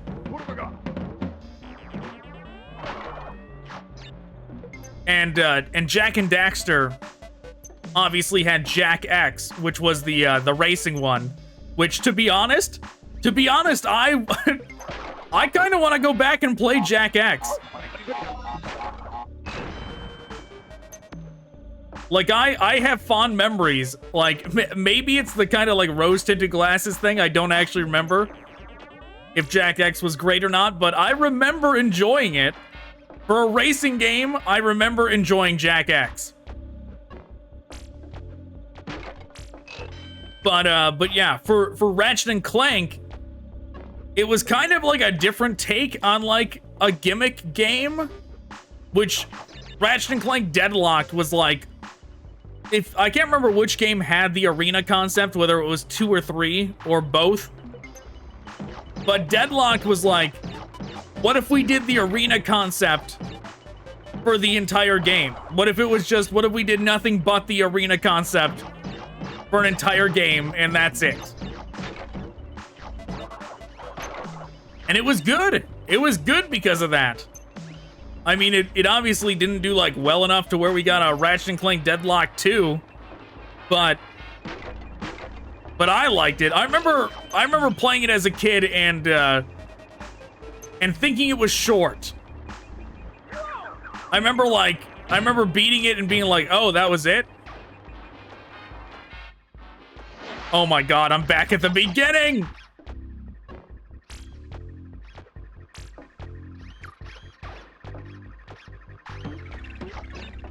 All right. I gotta focus up and get this done. What have I got?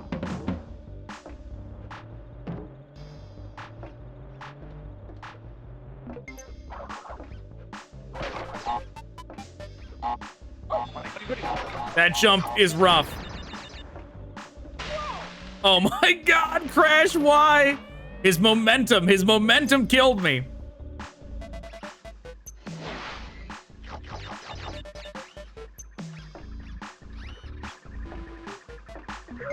No! I was holding forward for the jump, but he didn't go forward on the jump. Instead, he went forward when he landed. Oh my god.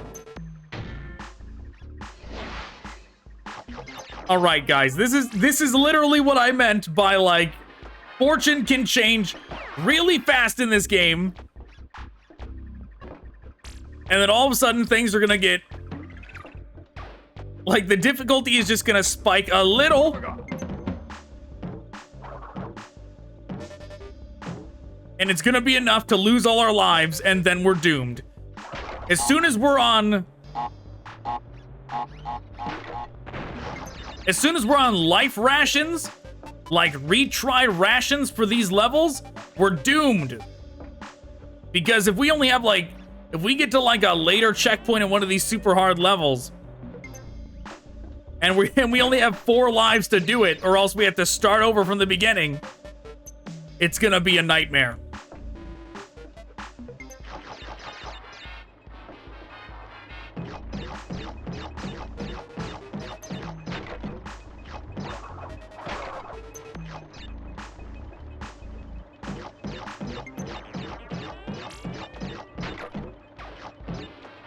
Should I use this box to jump over?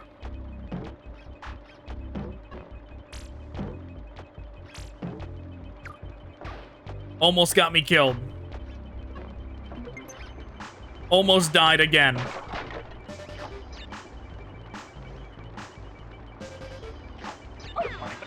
Oh my god.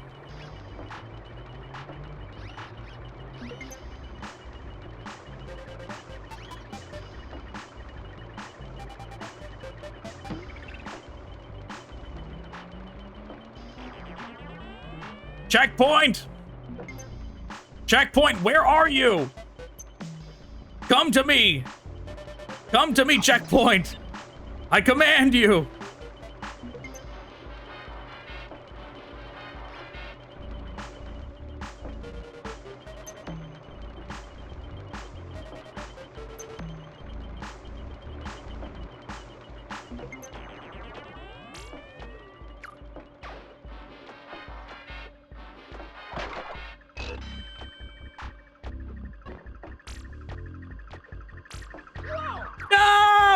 No! I was such in a rush to get past that thing. Oh my god, this level is rough.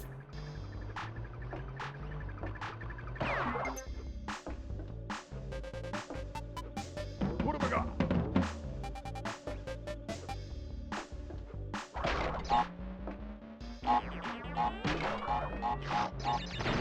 Yeah, forget that middle ice thing. We're just skipping it.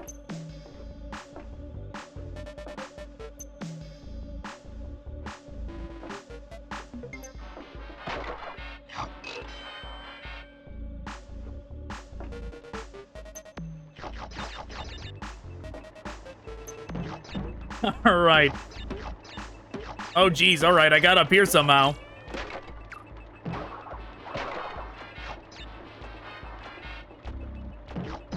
But yeah, it's definitely when you start, like, getting low in lives.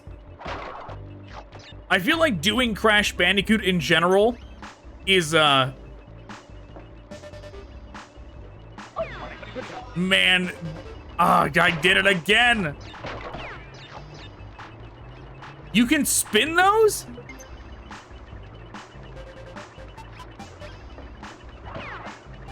You can, oh my god.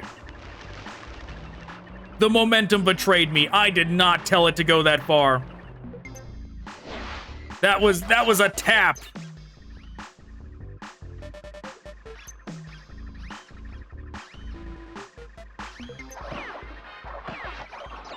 Okay, the fact that those can be spun does change this entirely. That is, that definitely is not nearly as bad. What have I got?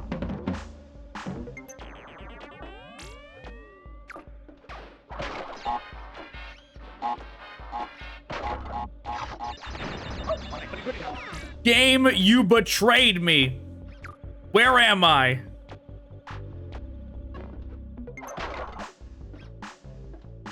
What have I got?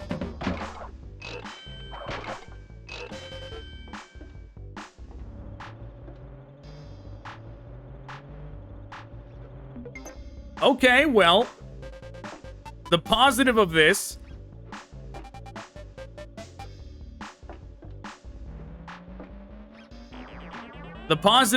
is that maybe if we come across the third one of those, the third, I don't remember that guy's name. Is it like Brio or something? Because it's not Neo. There's Dr. Neo Cortex, and then there's Dr. something, maybe Brio. But if we find the third one of his heads, that's a free checkpoint.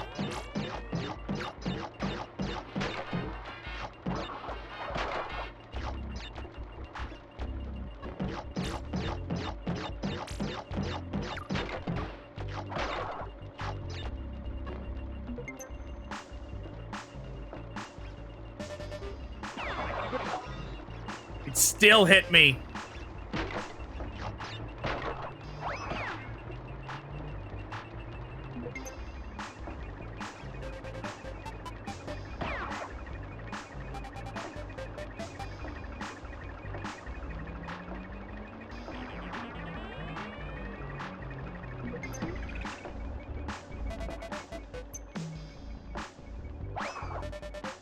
Don't know why I spun that.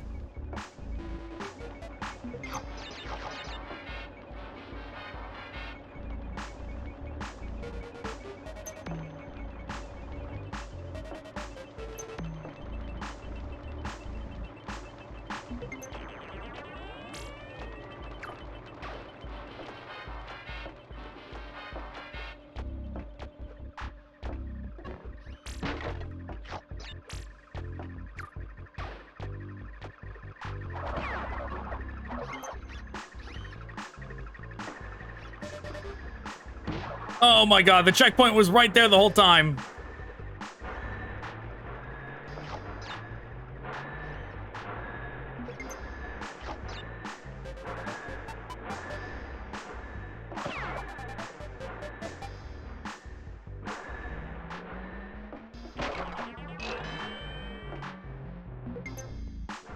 Okay. Now that we have gotten past that part, I'm I'm glad. Now that we've gotten past that, I am glad and feel like we have a good chance of not wasting too many lives on this level now.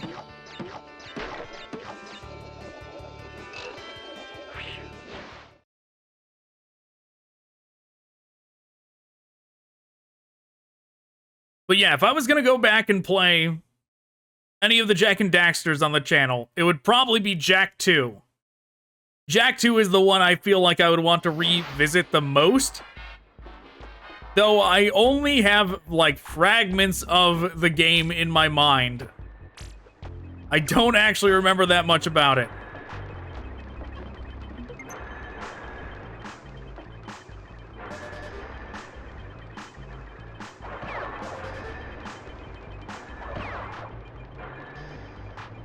And for Ratchet and Clank, when I think about Ratchet and Clank, I think about how long the games are. Like, I feel like the majority of those games are very long. What have I got? So if I was going to do Ratchet and Clank in general,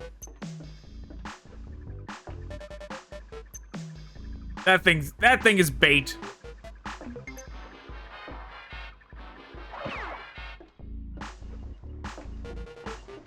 If I was gonna do Ratchet and Clank in general, I would probably do Deadlocked.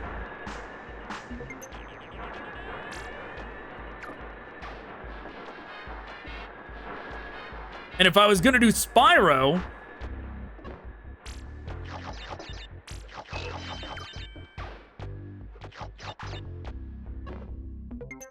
no! The momentum. Why does the momentum betray me so?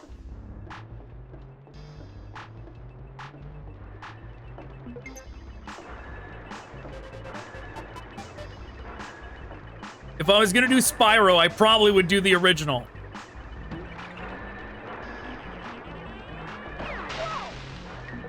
Well, I feel like I didn't actually think that touched me, but I guess it did.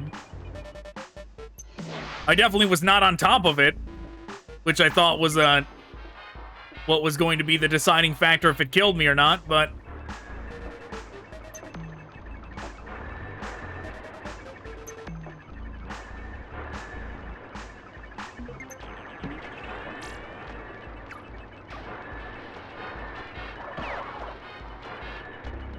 All right.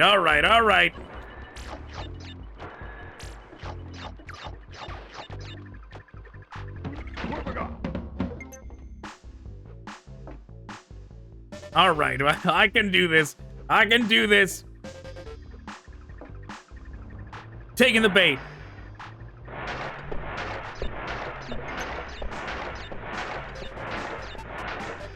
have I got?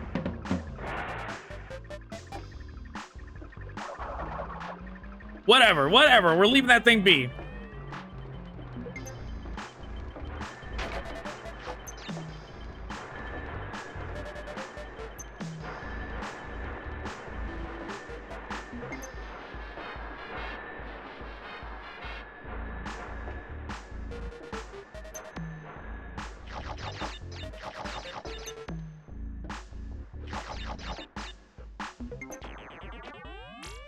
Okay.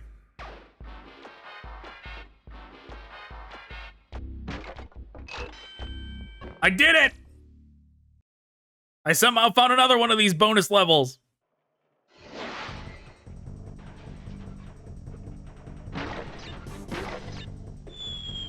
And there I go. I tried. Did my best.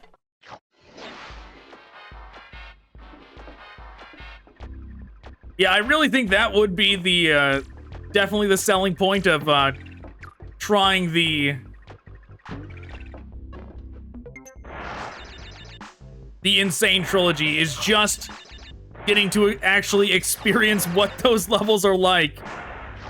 Because considering, like, what a nightmare it was just to get up to this point, like, I am not gonna redo the entire level just to get one shot at it again. Which, like, I definitely have flashbacks of doing that as a kid. Like, doing the entire level just to get another shot at, like, some super hard challenge level like that. And, like, dying on the first, like, 2 jumps, like, 3 times in a row and going, well, I guess I'm never doing this, you know?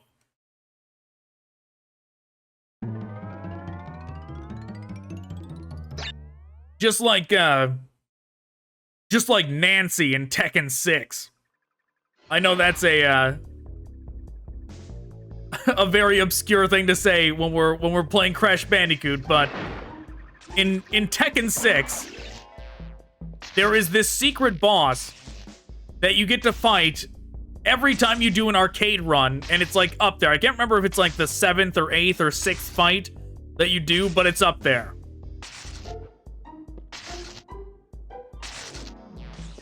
And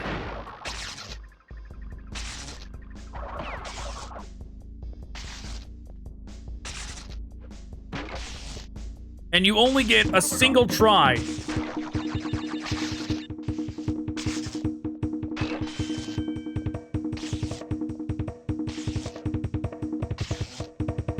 So it's like you fight. You fight if you lose to Nancy. Okay, that totally was worth it.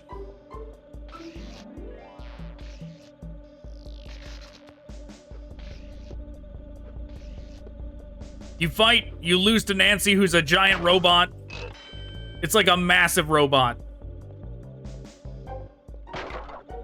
It's like a second final boss in that game, because the other boss is like this like Egyptian demon thing that is massive. And you fight Nancy, and you only get one shot, and if you lose, you just go to the next stage, and it doesn't give you another chance. Well, that sure sucks. Good thing I got a checkpoint.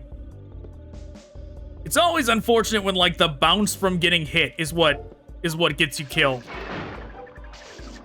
Because it makes you go into the jump animation whenever you get hit for some reason. If you get hit and don't die, you do a jump.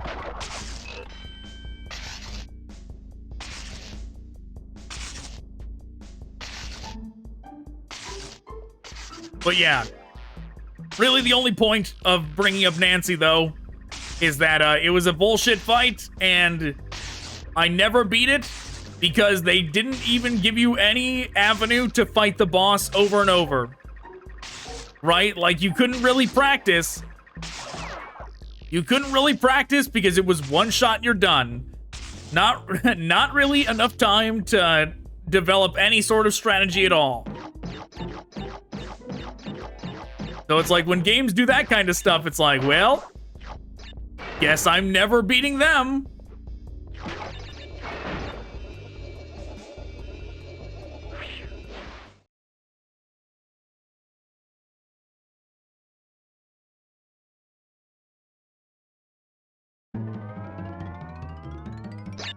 Generator room.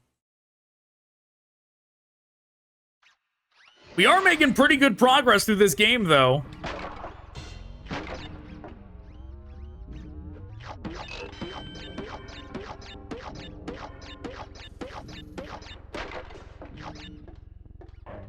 Better and quicker progress than I expected.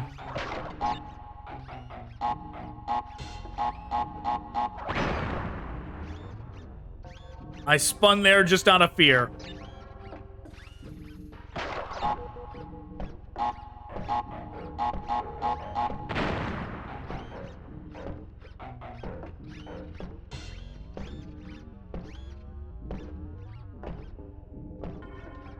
Cortex just what? Like I don't know if Cortex is actually watching us or if he just has videos of himself like standing around vibing. Like, is this his corporation? Like, is this how he makes his money, is by his corporation on this island? Speaking of Tekken, he kind of looks like Heihachi. He kind of looks like the mad scientist Jimmy Neutron version of Heihachi. Or, yeah, oddly enough. Well, I'm dead. But yeah, like, he's not actually watching. He just has this everywhere for his employees to, like, weird out his employees. Videos of himself just staring into a camera.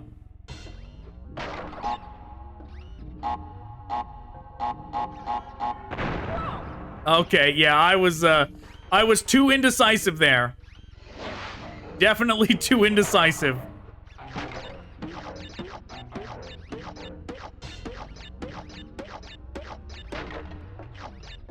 I'm forsaking that box. That box is dead to me. I'm not going for it.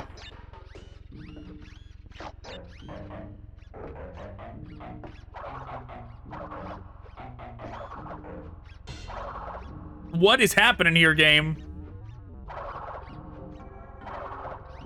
Oh, okay. Guess I'll just go around.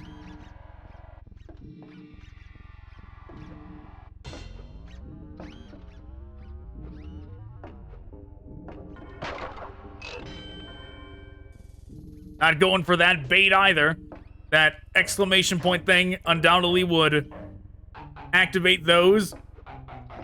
Yeah, total bait. Total bait. There's a checkpoint right here. The game just wants me to suffer. Like, hey, look, there's an exclamation point here. What does that possibly lead to? It's like, I know what it's gonna lead to. It's gonna lead to some trick where you're gonna get me killed, game, so that I have to start over instead of getting the checkpoint.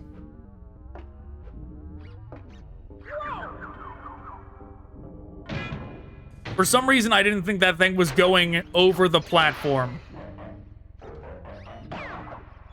All right, well, yep, deserved that one.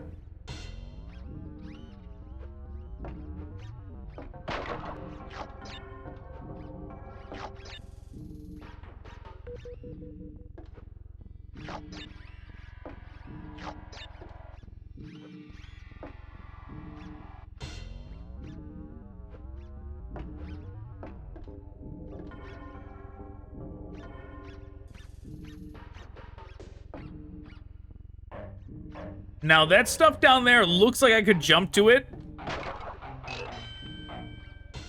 But I'm not gonna trust it. It's probably more bait. It probably would kill me if I tried.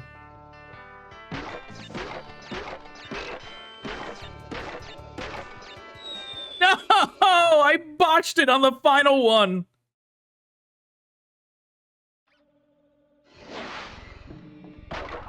What have I got?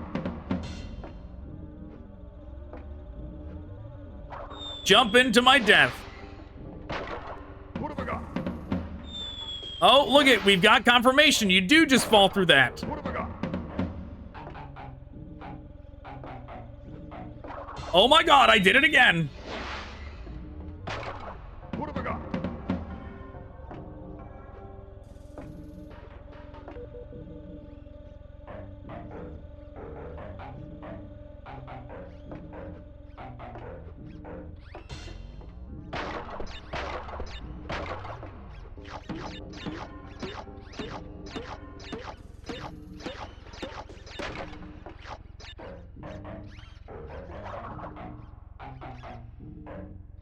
Take me away, platform.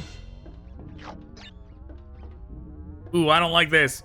I do not like this.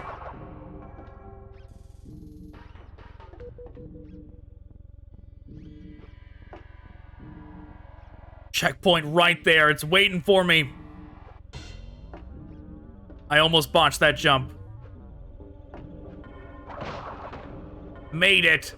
Fantastic.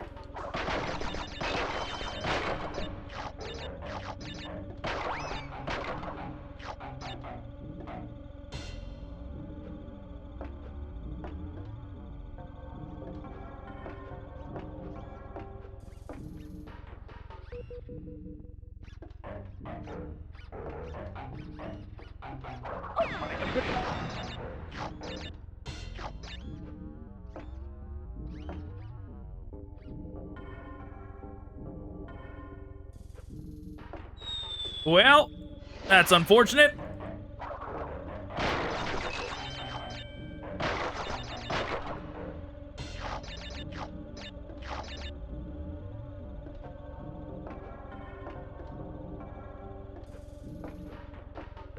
No, I jumped too far. I couldn't make it.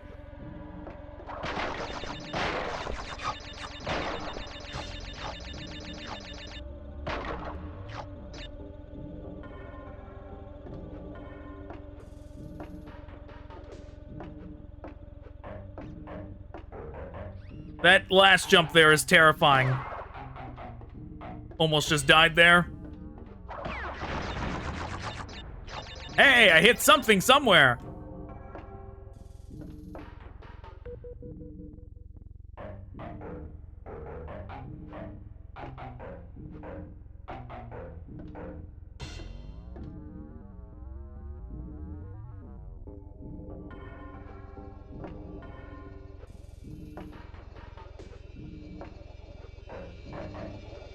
Okay, fantastic.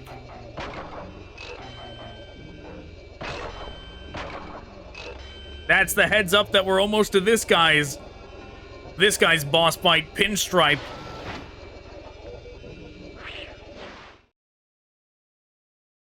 Which, as a kid, I never realized, because I don't even know if I knew what Scarface was at the time, but in retrospect, Pinstripe is like an obvious Scarface, like an anthropomorphic Scarface, like he 100% is.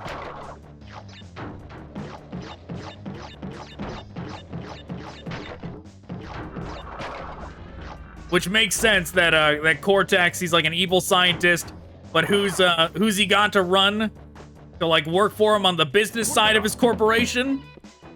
He's got a mobster. He's got Scarface.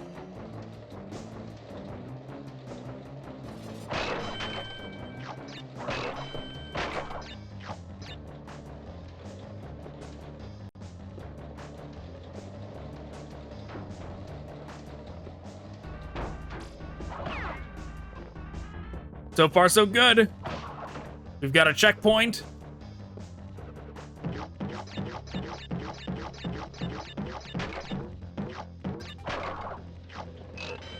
So far, this has not been... So far, this level has been a lot easier than the other ones we've been doing.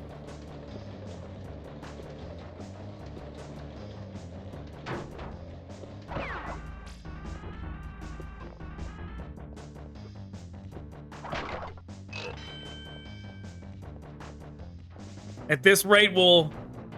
Oh, well, I should have said nothing. I should have said nothing. Oh my god.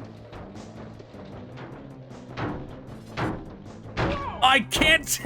like, I see what I'm supposed to do.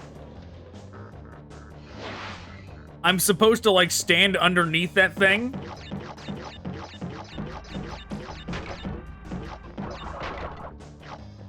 I'm supposed to stand underneath it and let it bounce over me.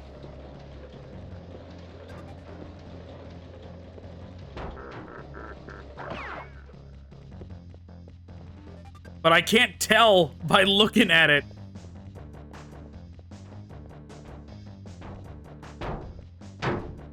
Where it's hitting. No, I was almost there. I rushed it.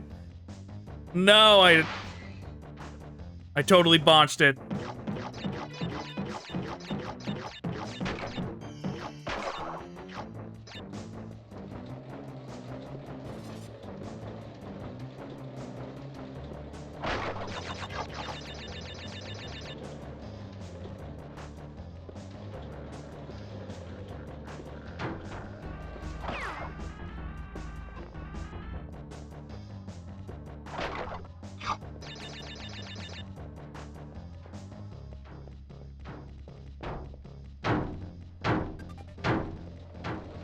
Okay, one dodged.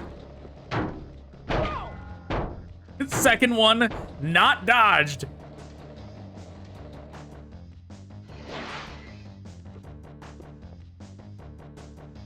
I was hoping to get out of this level with like minimal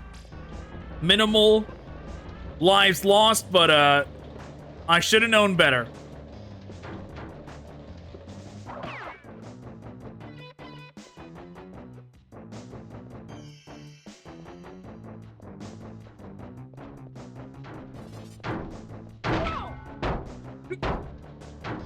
It's like the depth perception on those things is just not working out for me.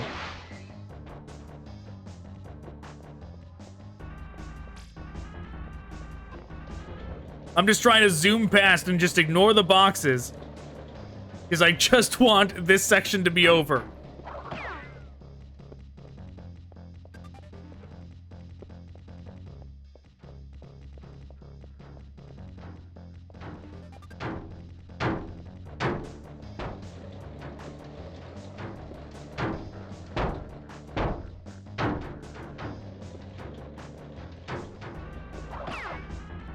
Okay, okay, I did it.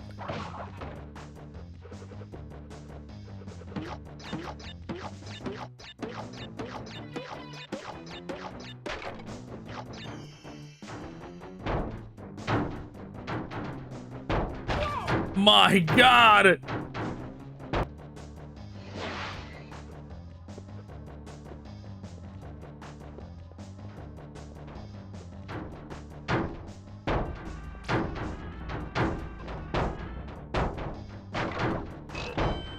Okay, fantastic. We can get a checkpoint right here. Or we already got the checkpoint now. I just need the save.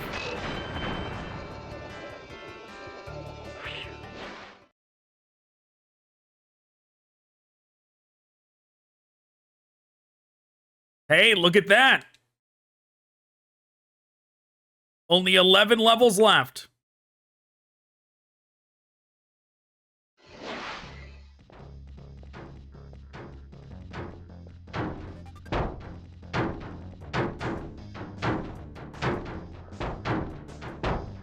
They always hit in the same spots.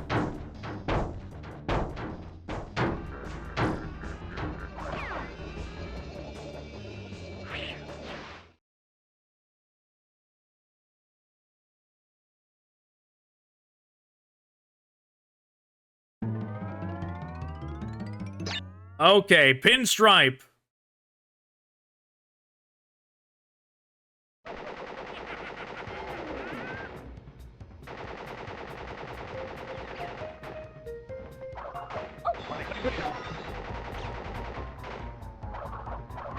Oh my god.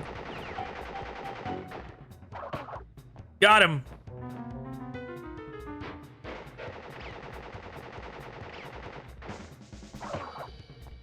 Got him again.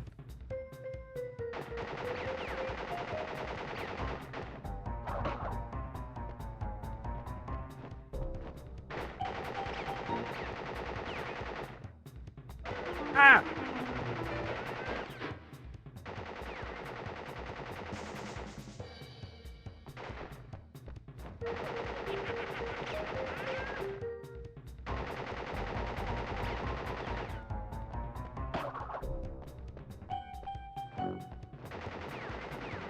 We've got this guy. We've got it.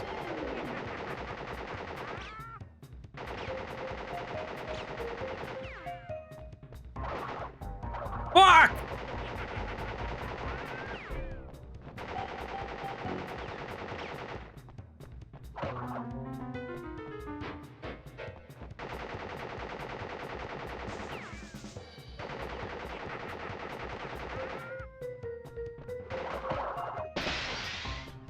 Easy. I remember that guy being much more of a nightmare when I was a kid. I remember him being like super tough when I was a kid, but I guess I guess when I was a child, the pattern just did not register in my brain or something, because that was not bad at all.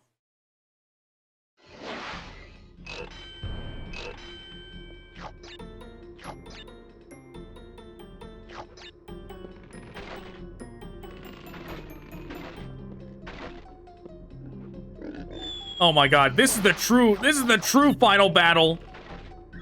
Oh my god, yeah, this is this is where we lose all our lives.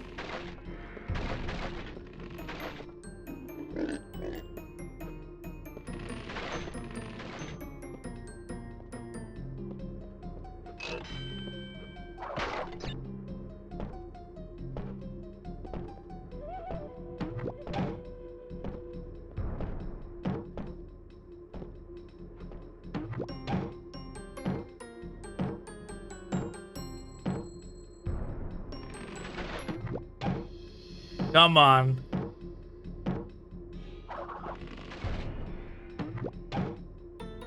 This level is terrifying. Fuck! No!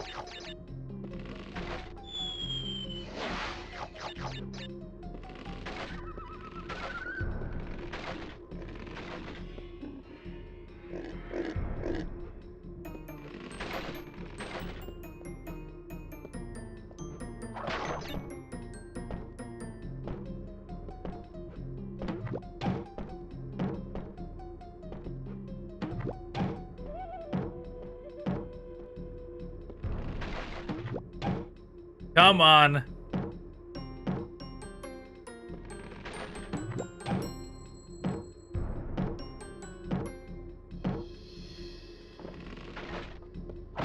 Okay. Okay. Checkpoint 1 done.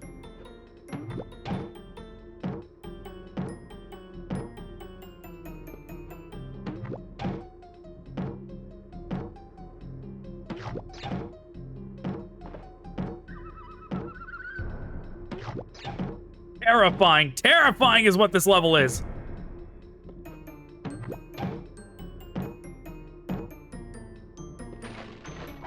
Checkpoint 2.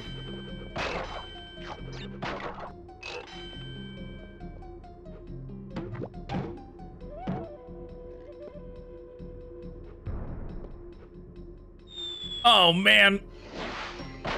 At least it is so close.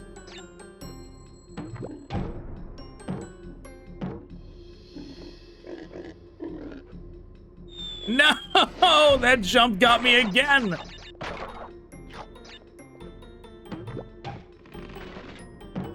That was terrifying. No!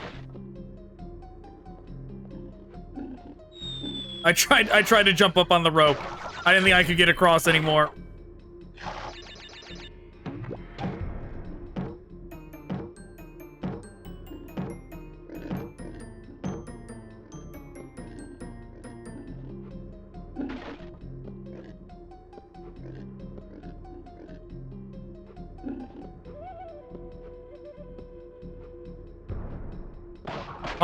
All right, we're doing it. We are doing it.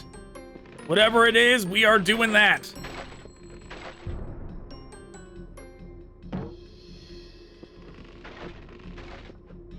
That one wasn't so bad.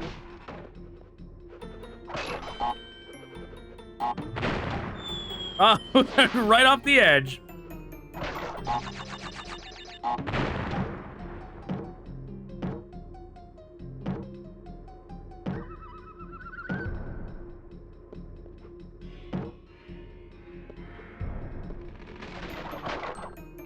Awesome. Another checkpoint.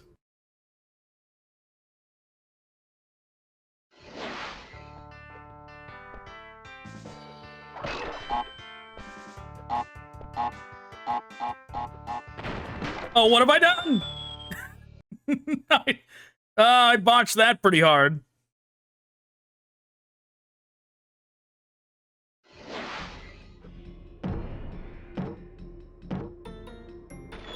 Oh, I held X too late.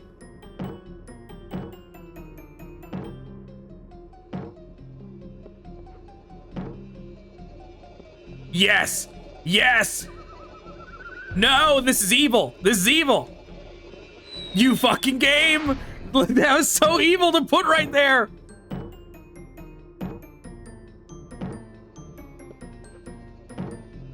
That old lady from Dark Souls, you'll die over and over again and lose all your Wampa fruit!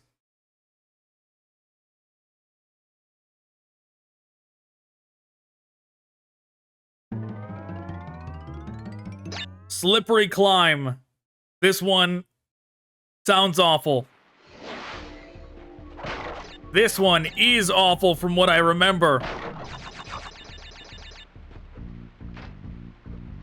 Oh yeah, this is gonna be an evil level for sure.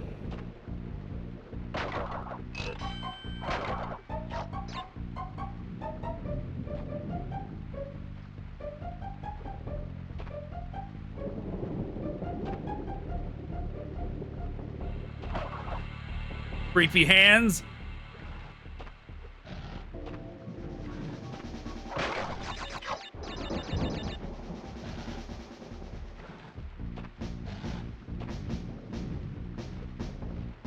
These vultures, I remember. No! I remember the vultures.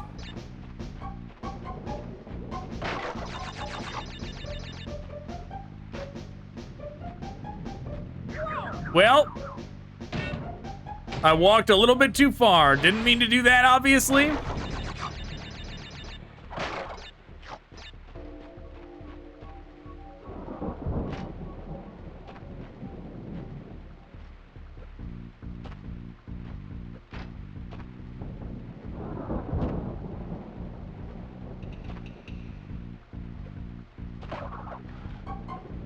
Oh no. Oh, I jumped so late there.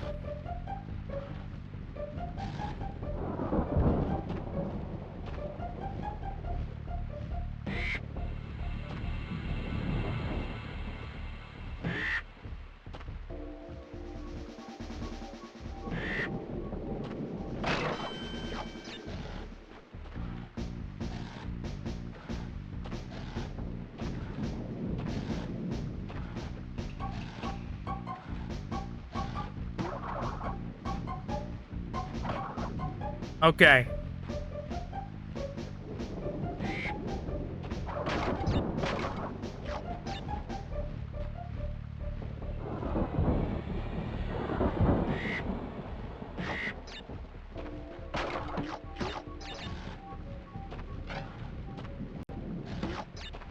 Still no checkpoint. Look at this.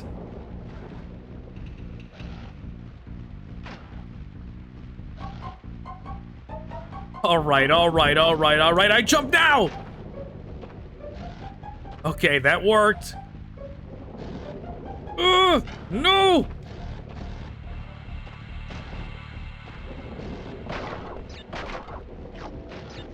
Checkpoint anytime game.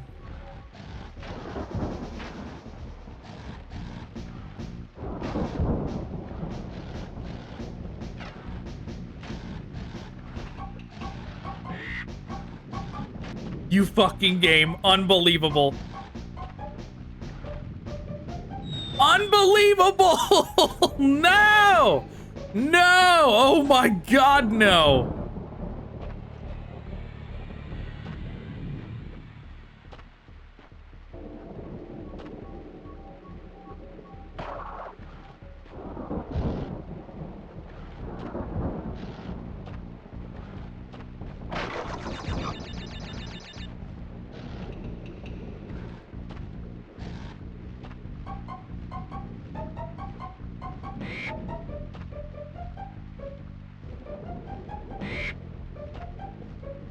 Oh, come on.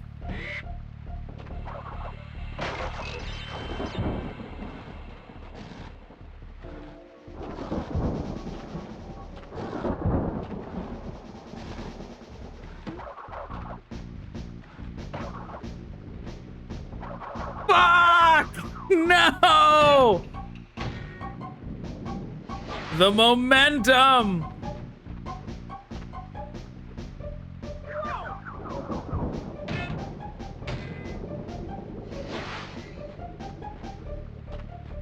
All right, I can do this. I can do this.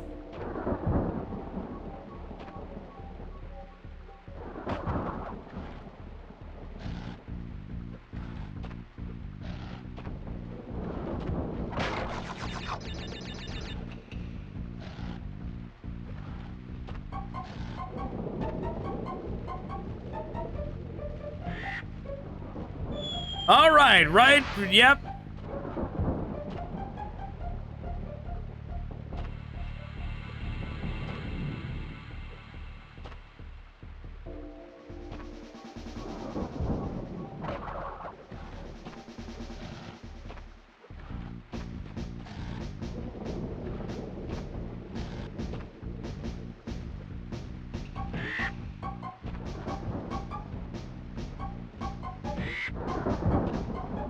Barely, barely.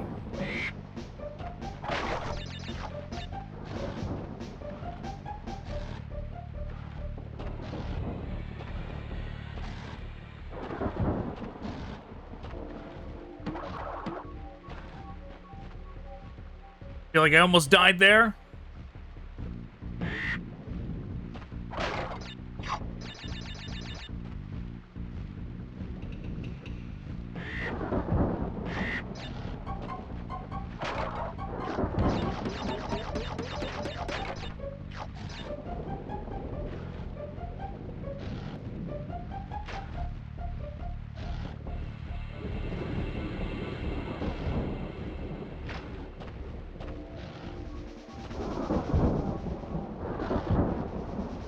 No! Don't know how I did that. Don't know that I should have died there.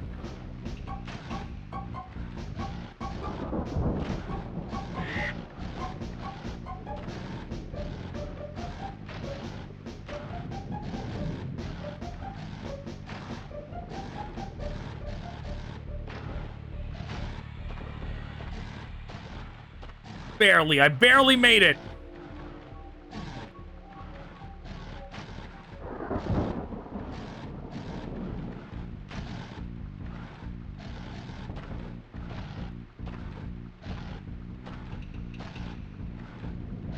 Checkpoint! Checkpoint when? Give me checkpoint, game!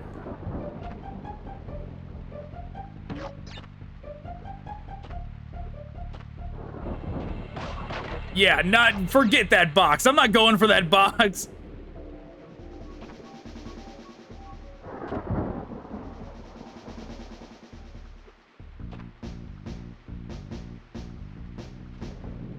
Holy whoa.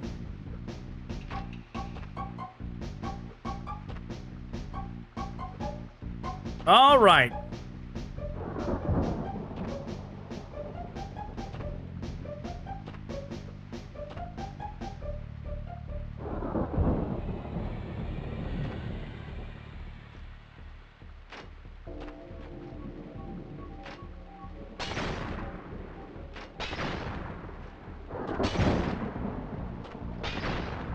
Oh, man.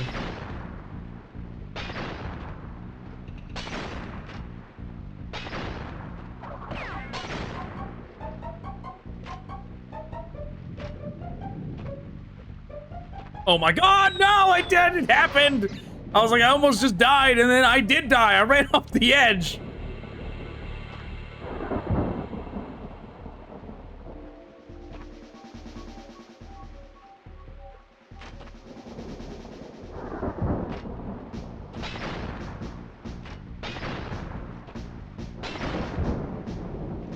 No, fuck!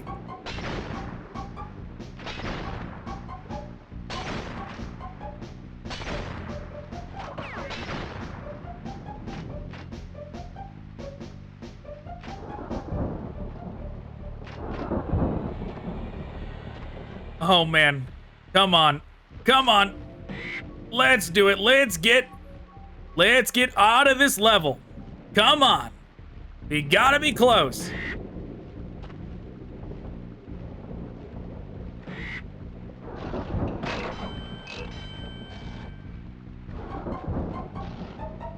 Oh my god, I almost just walked off the edge.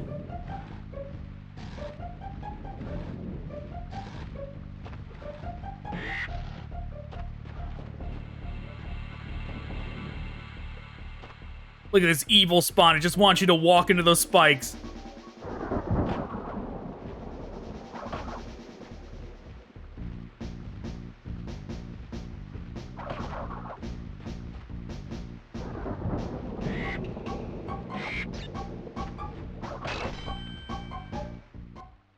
Fantastic. Another checkpoint.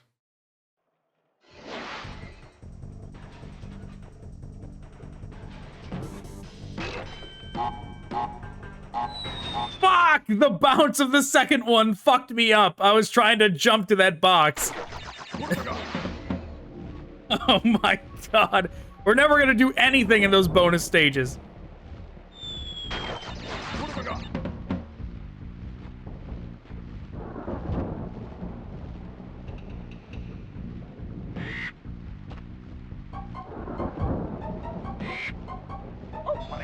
Okay, whoa, whoa. Nope, I'm dead.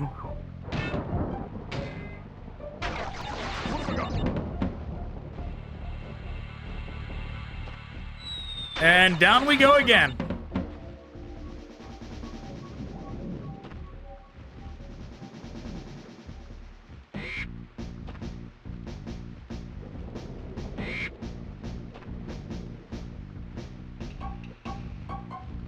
Oh, all right, away we go.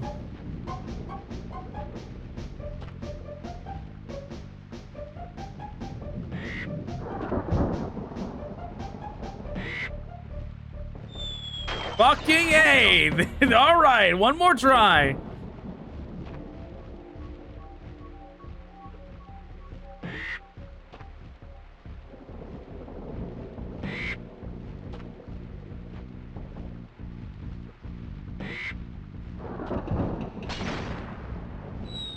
Fucking went right through that bird. Okay.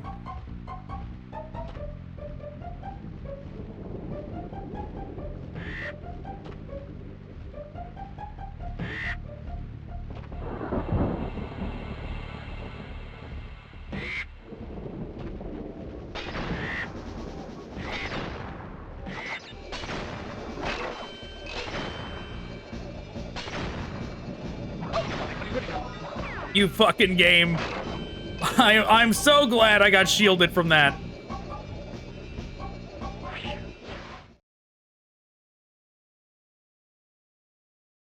Oh, you wanted this bonfire? What if we put a Black Knight right in front of the bonfire?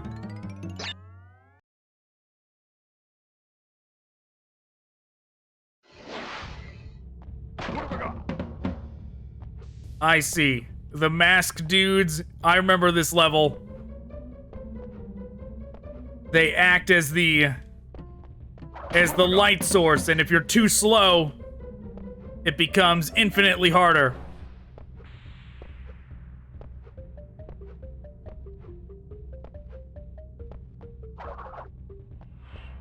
Almost just spun right off the edge before getting the checkpoint. Oh no! Lucked out there. Did not luck out there.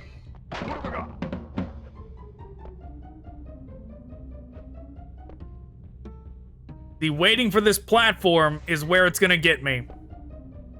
If we're stuck waiting for platforms...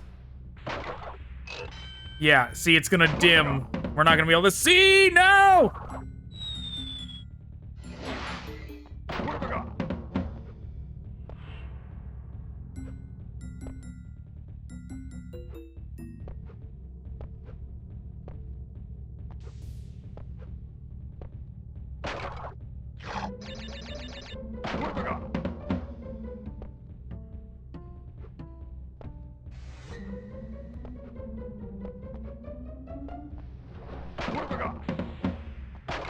Rats.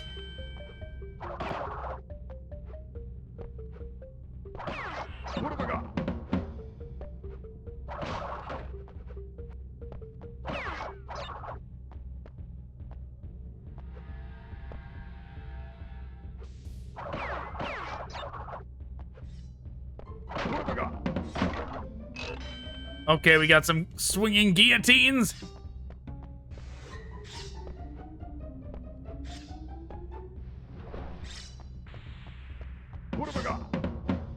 Weird that that one was not in a box, though. Like, I don't really understand why it wouldn't be.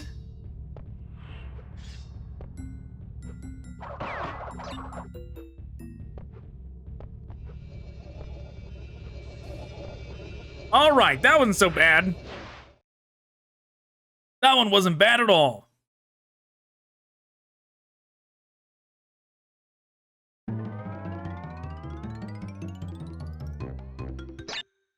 Some kind of secret level there we missed, though. Because we haven't done enough of the challenge things, I'm sure.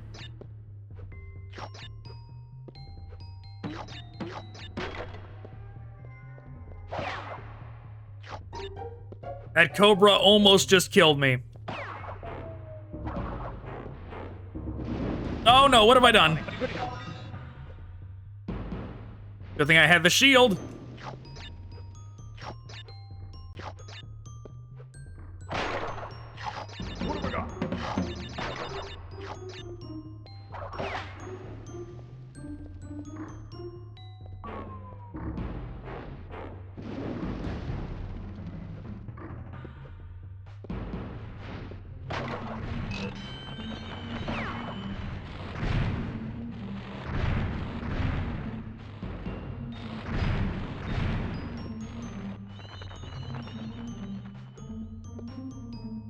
Okay, so far so good. So far this has not been anywhere near as bad as Slippery Ascent or whatever that one was called.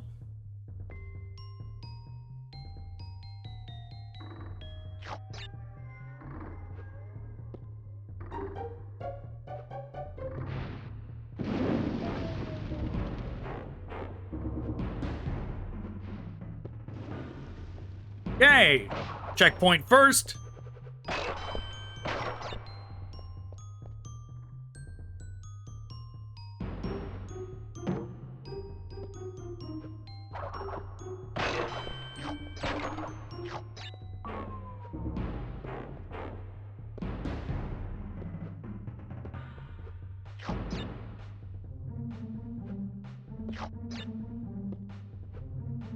Okay. Smooth sailing.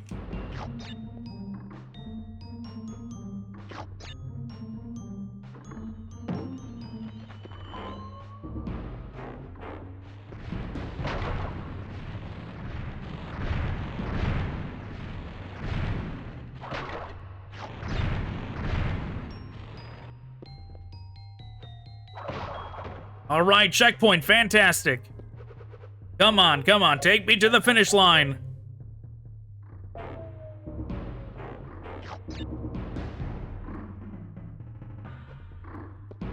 Oh my God, no!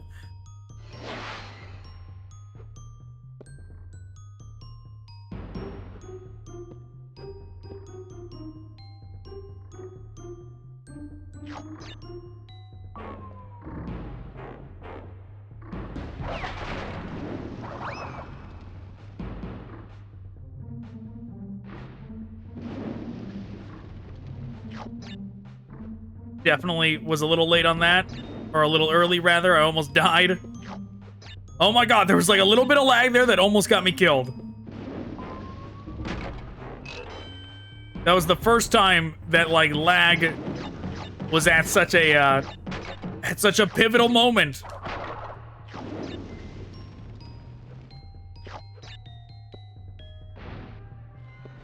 Didn't even see the platform. I thought I was just jumping to my death.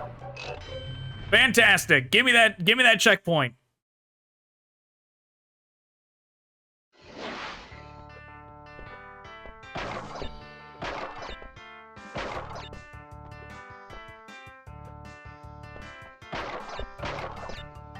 Whoa.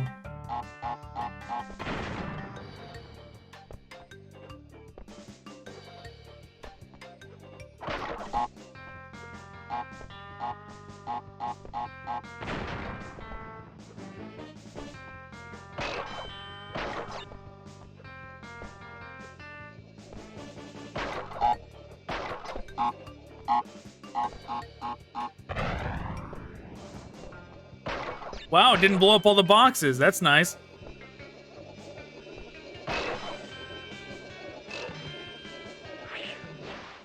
I mean, making it to the end of the game with 50 plus lives is pretty good.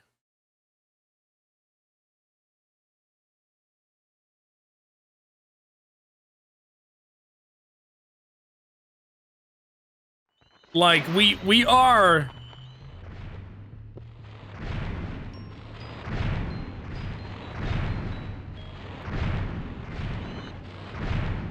We are getting through this game pretty handily.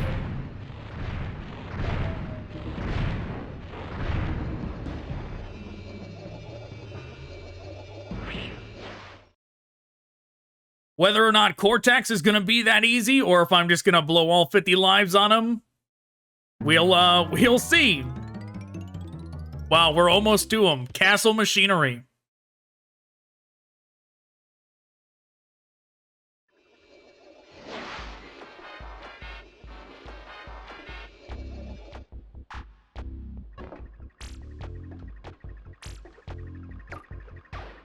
Yes, I remembered that gimmick of it, you can see the ending at the beginning, but it doesn't let you get to it.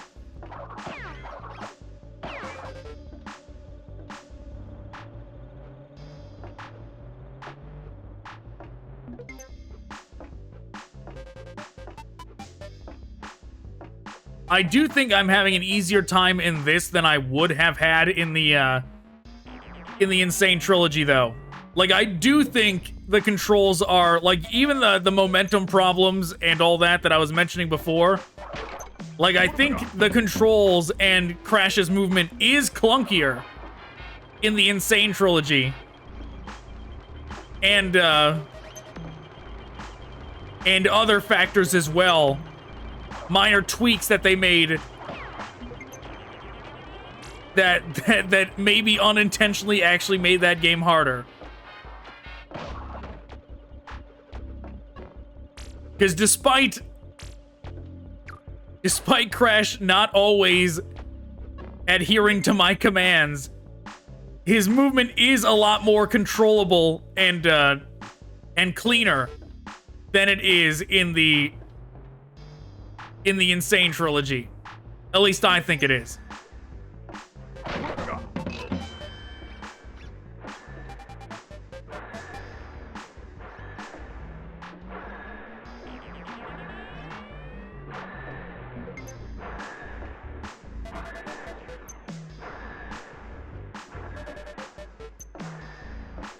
All right. Okay, we're doing it. Well, what have I done? That was a waste.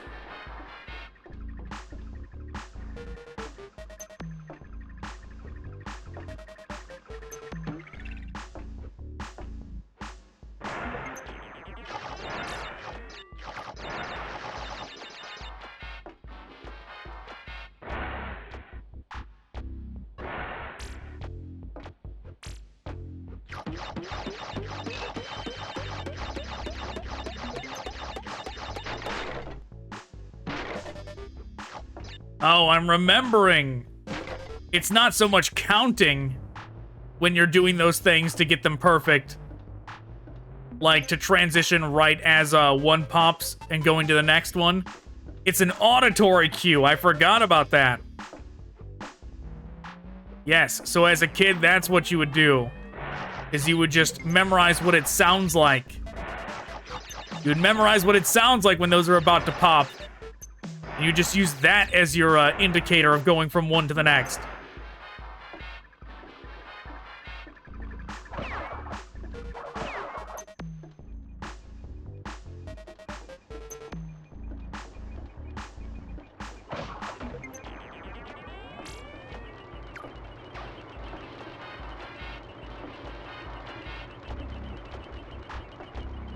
So far, so good, though. Not going for those. You can keep your bait game.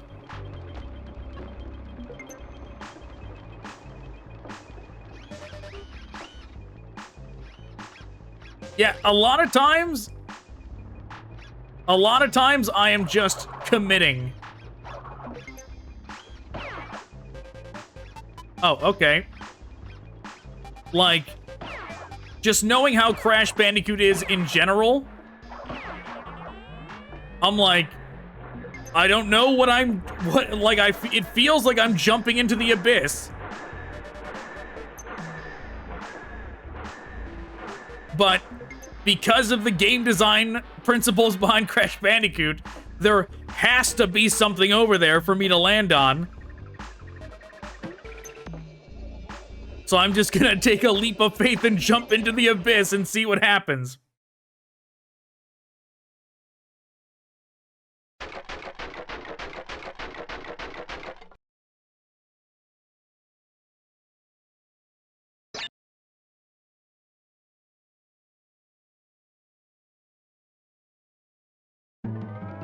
I wish when you got to the very end of the... Yeah, his name is Brio. Nitrous Brio. I wish when you got to the very end of the game, it would show you how many boxes you've missed in the entire campaign. And you'd have to see Crash, like, stand there and get pelted by every box in the entire game that you didn't grab. Oh my god, I wasn't even looking at the screen.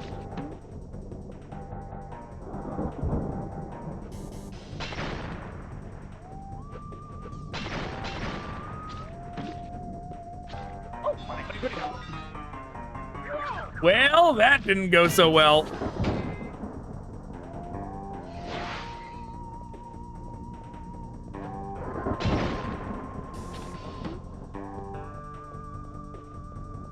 Okay, so I'm just gonna bait his throwing.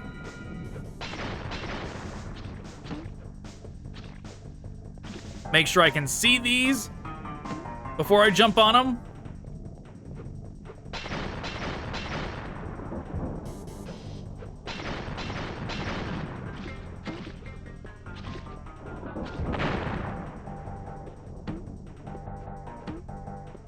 Not so bad.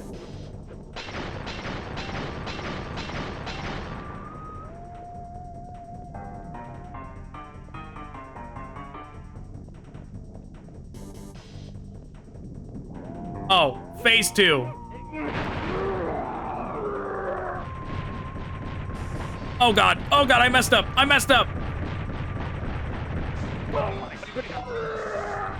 That actually counted. So did that.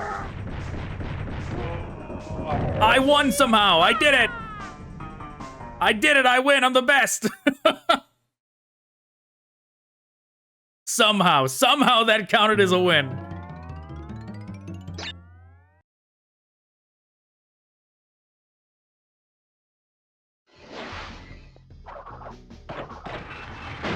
Oh, I see.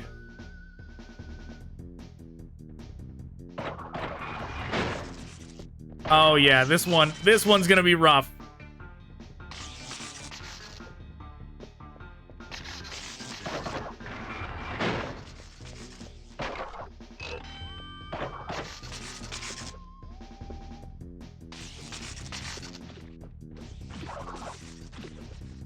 Okay, and those slimes are gonna be in here.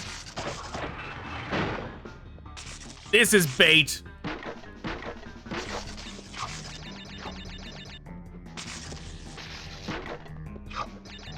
Oh yeah, all right, let's see. What's in this one? Yeah, see? I knew it. They love doing this. Crash devs love doing that. Baiting you to spin into a pile of boxes so a TNT blows you up. They love it. Oh, wow. We're already at the checkpoint for this. Wow. It must be a relatively short level then.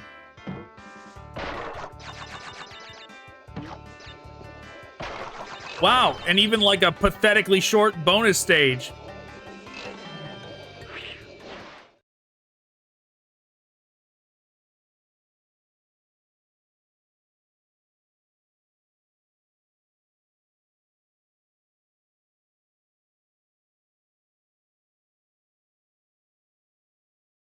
Okay, back to the lab.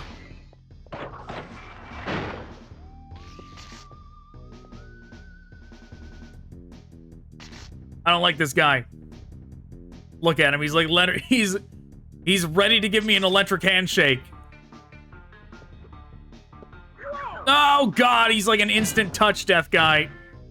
I mean, everybody in Crash Bandicoot is one of those, but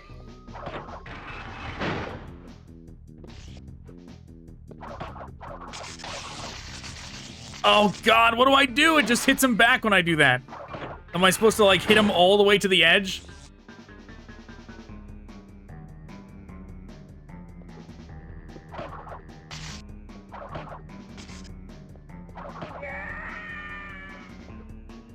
That was indeed what I'm supposed to do. Hit him to the edge, and then he does a Wilhelm scream and dies.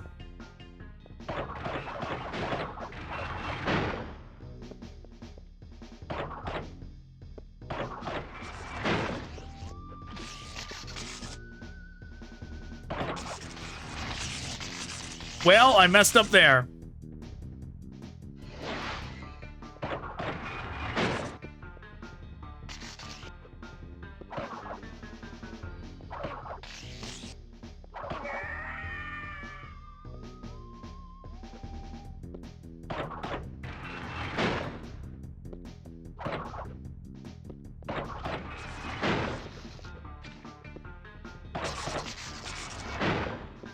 Here we go. Come on. Oh my God, you bastard. You bastard enemy, how dare you?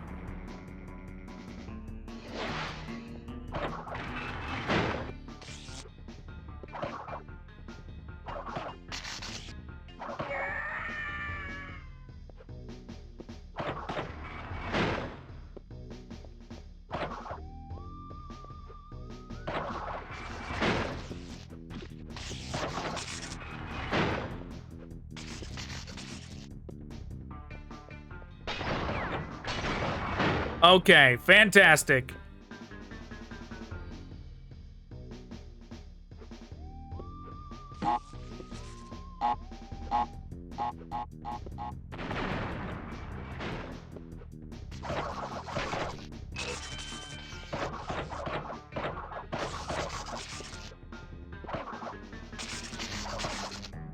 One more. Come on. There we go.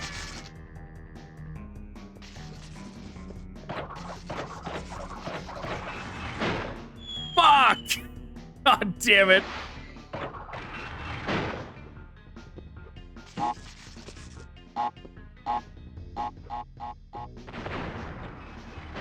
Okay. Door first.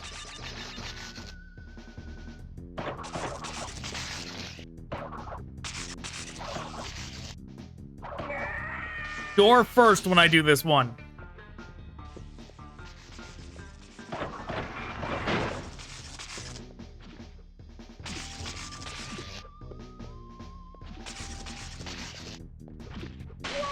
Fuck! Oh my god. Alright, that part's gonna be inconvenient.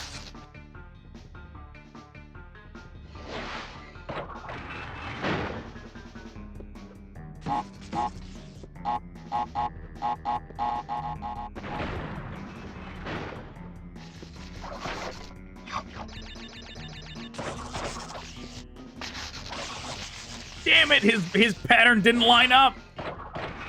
All right, okay, all right, come on.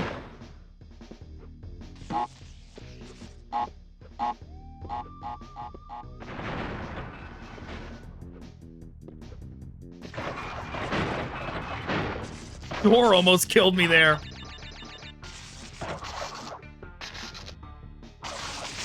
You fucking game!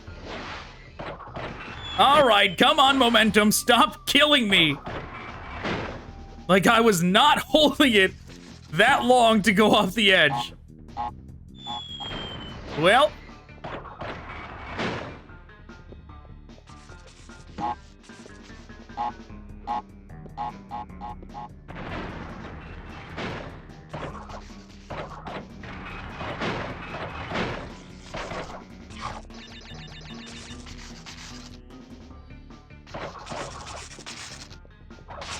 You...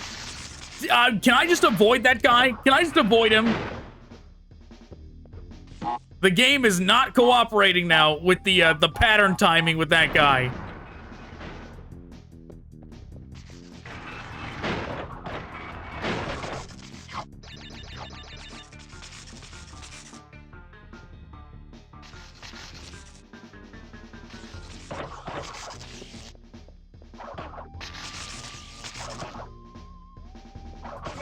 Okay.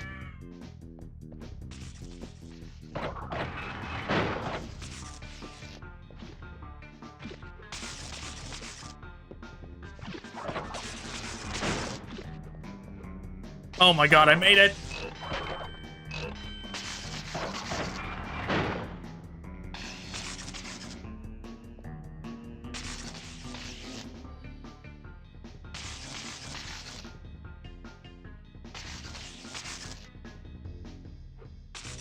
Terrifying. Terrifying is what that was.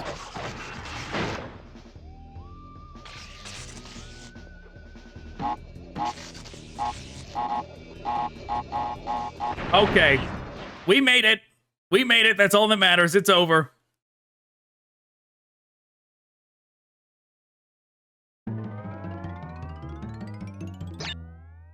The Great Hall.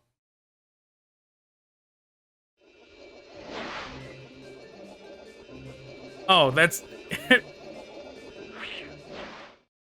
It's not even a real stage.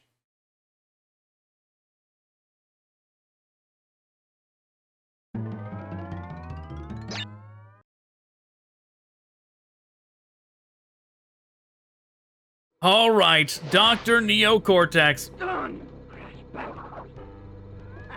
Yeah, I'm pretty sure that Great Hall is for,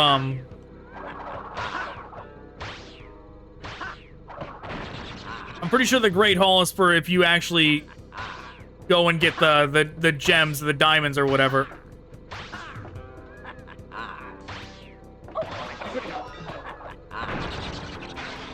Okay, so far so good.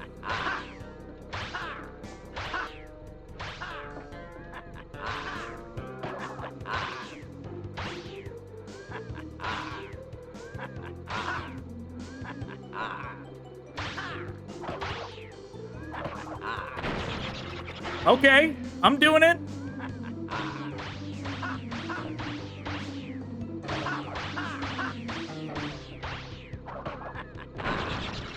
One more.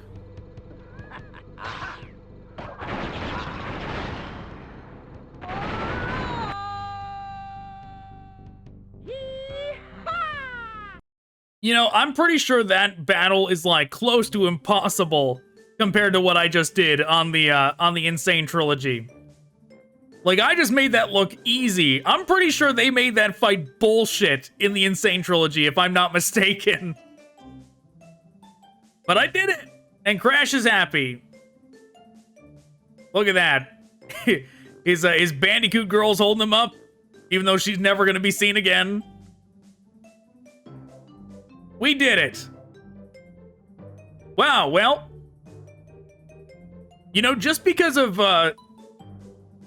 the Insane Trilogy actually being tougher, even if it lets you redo those bonus stages and all that, I'm not doing it. I'm not doing the Insane Trilogy. Never. If we do the other two games, we're gonna do the original PlayStation versions. But okay. That being said, this went a lot smoother than I thought it was going to. A lot smoother. So all right. Thanks for watching.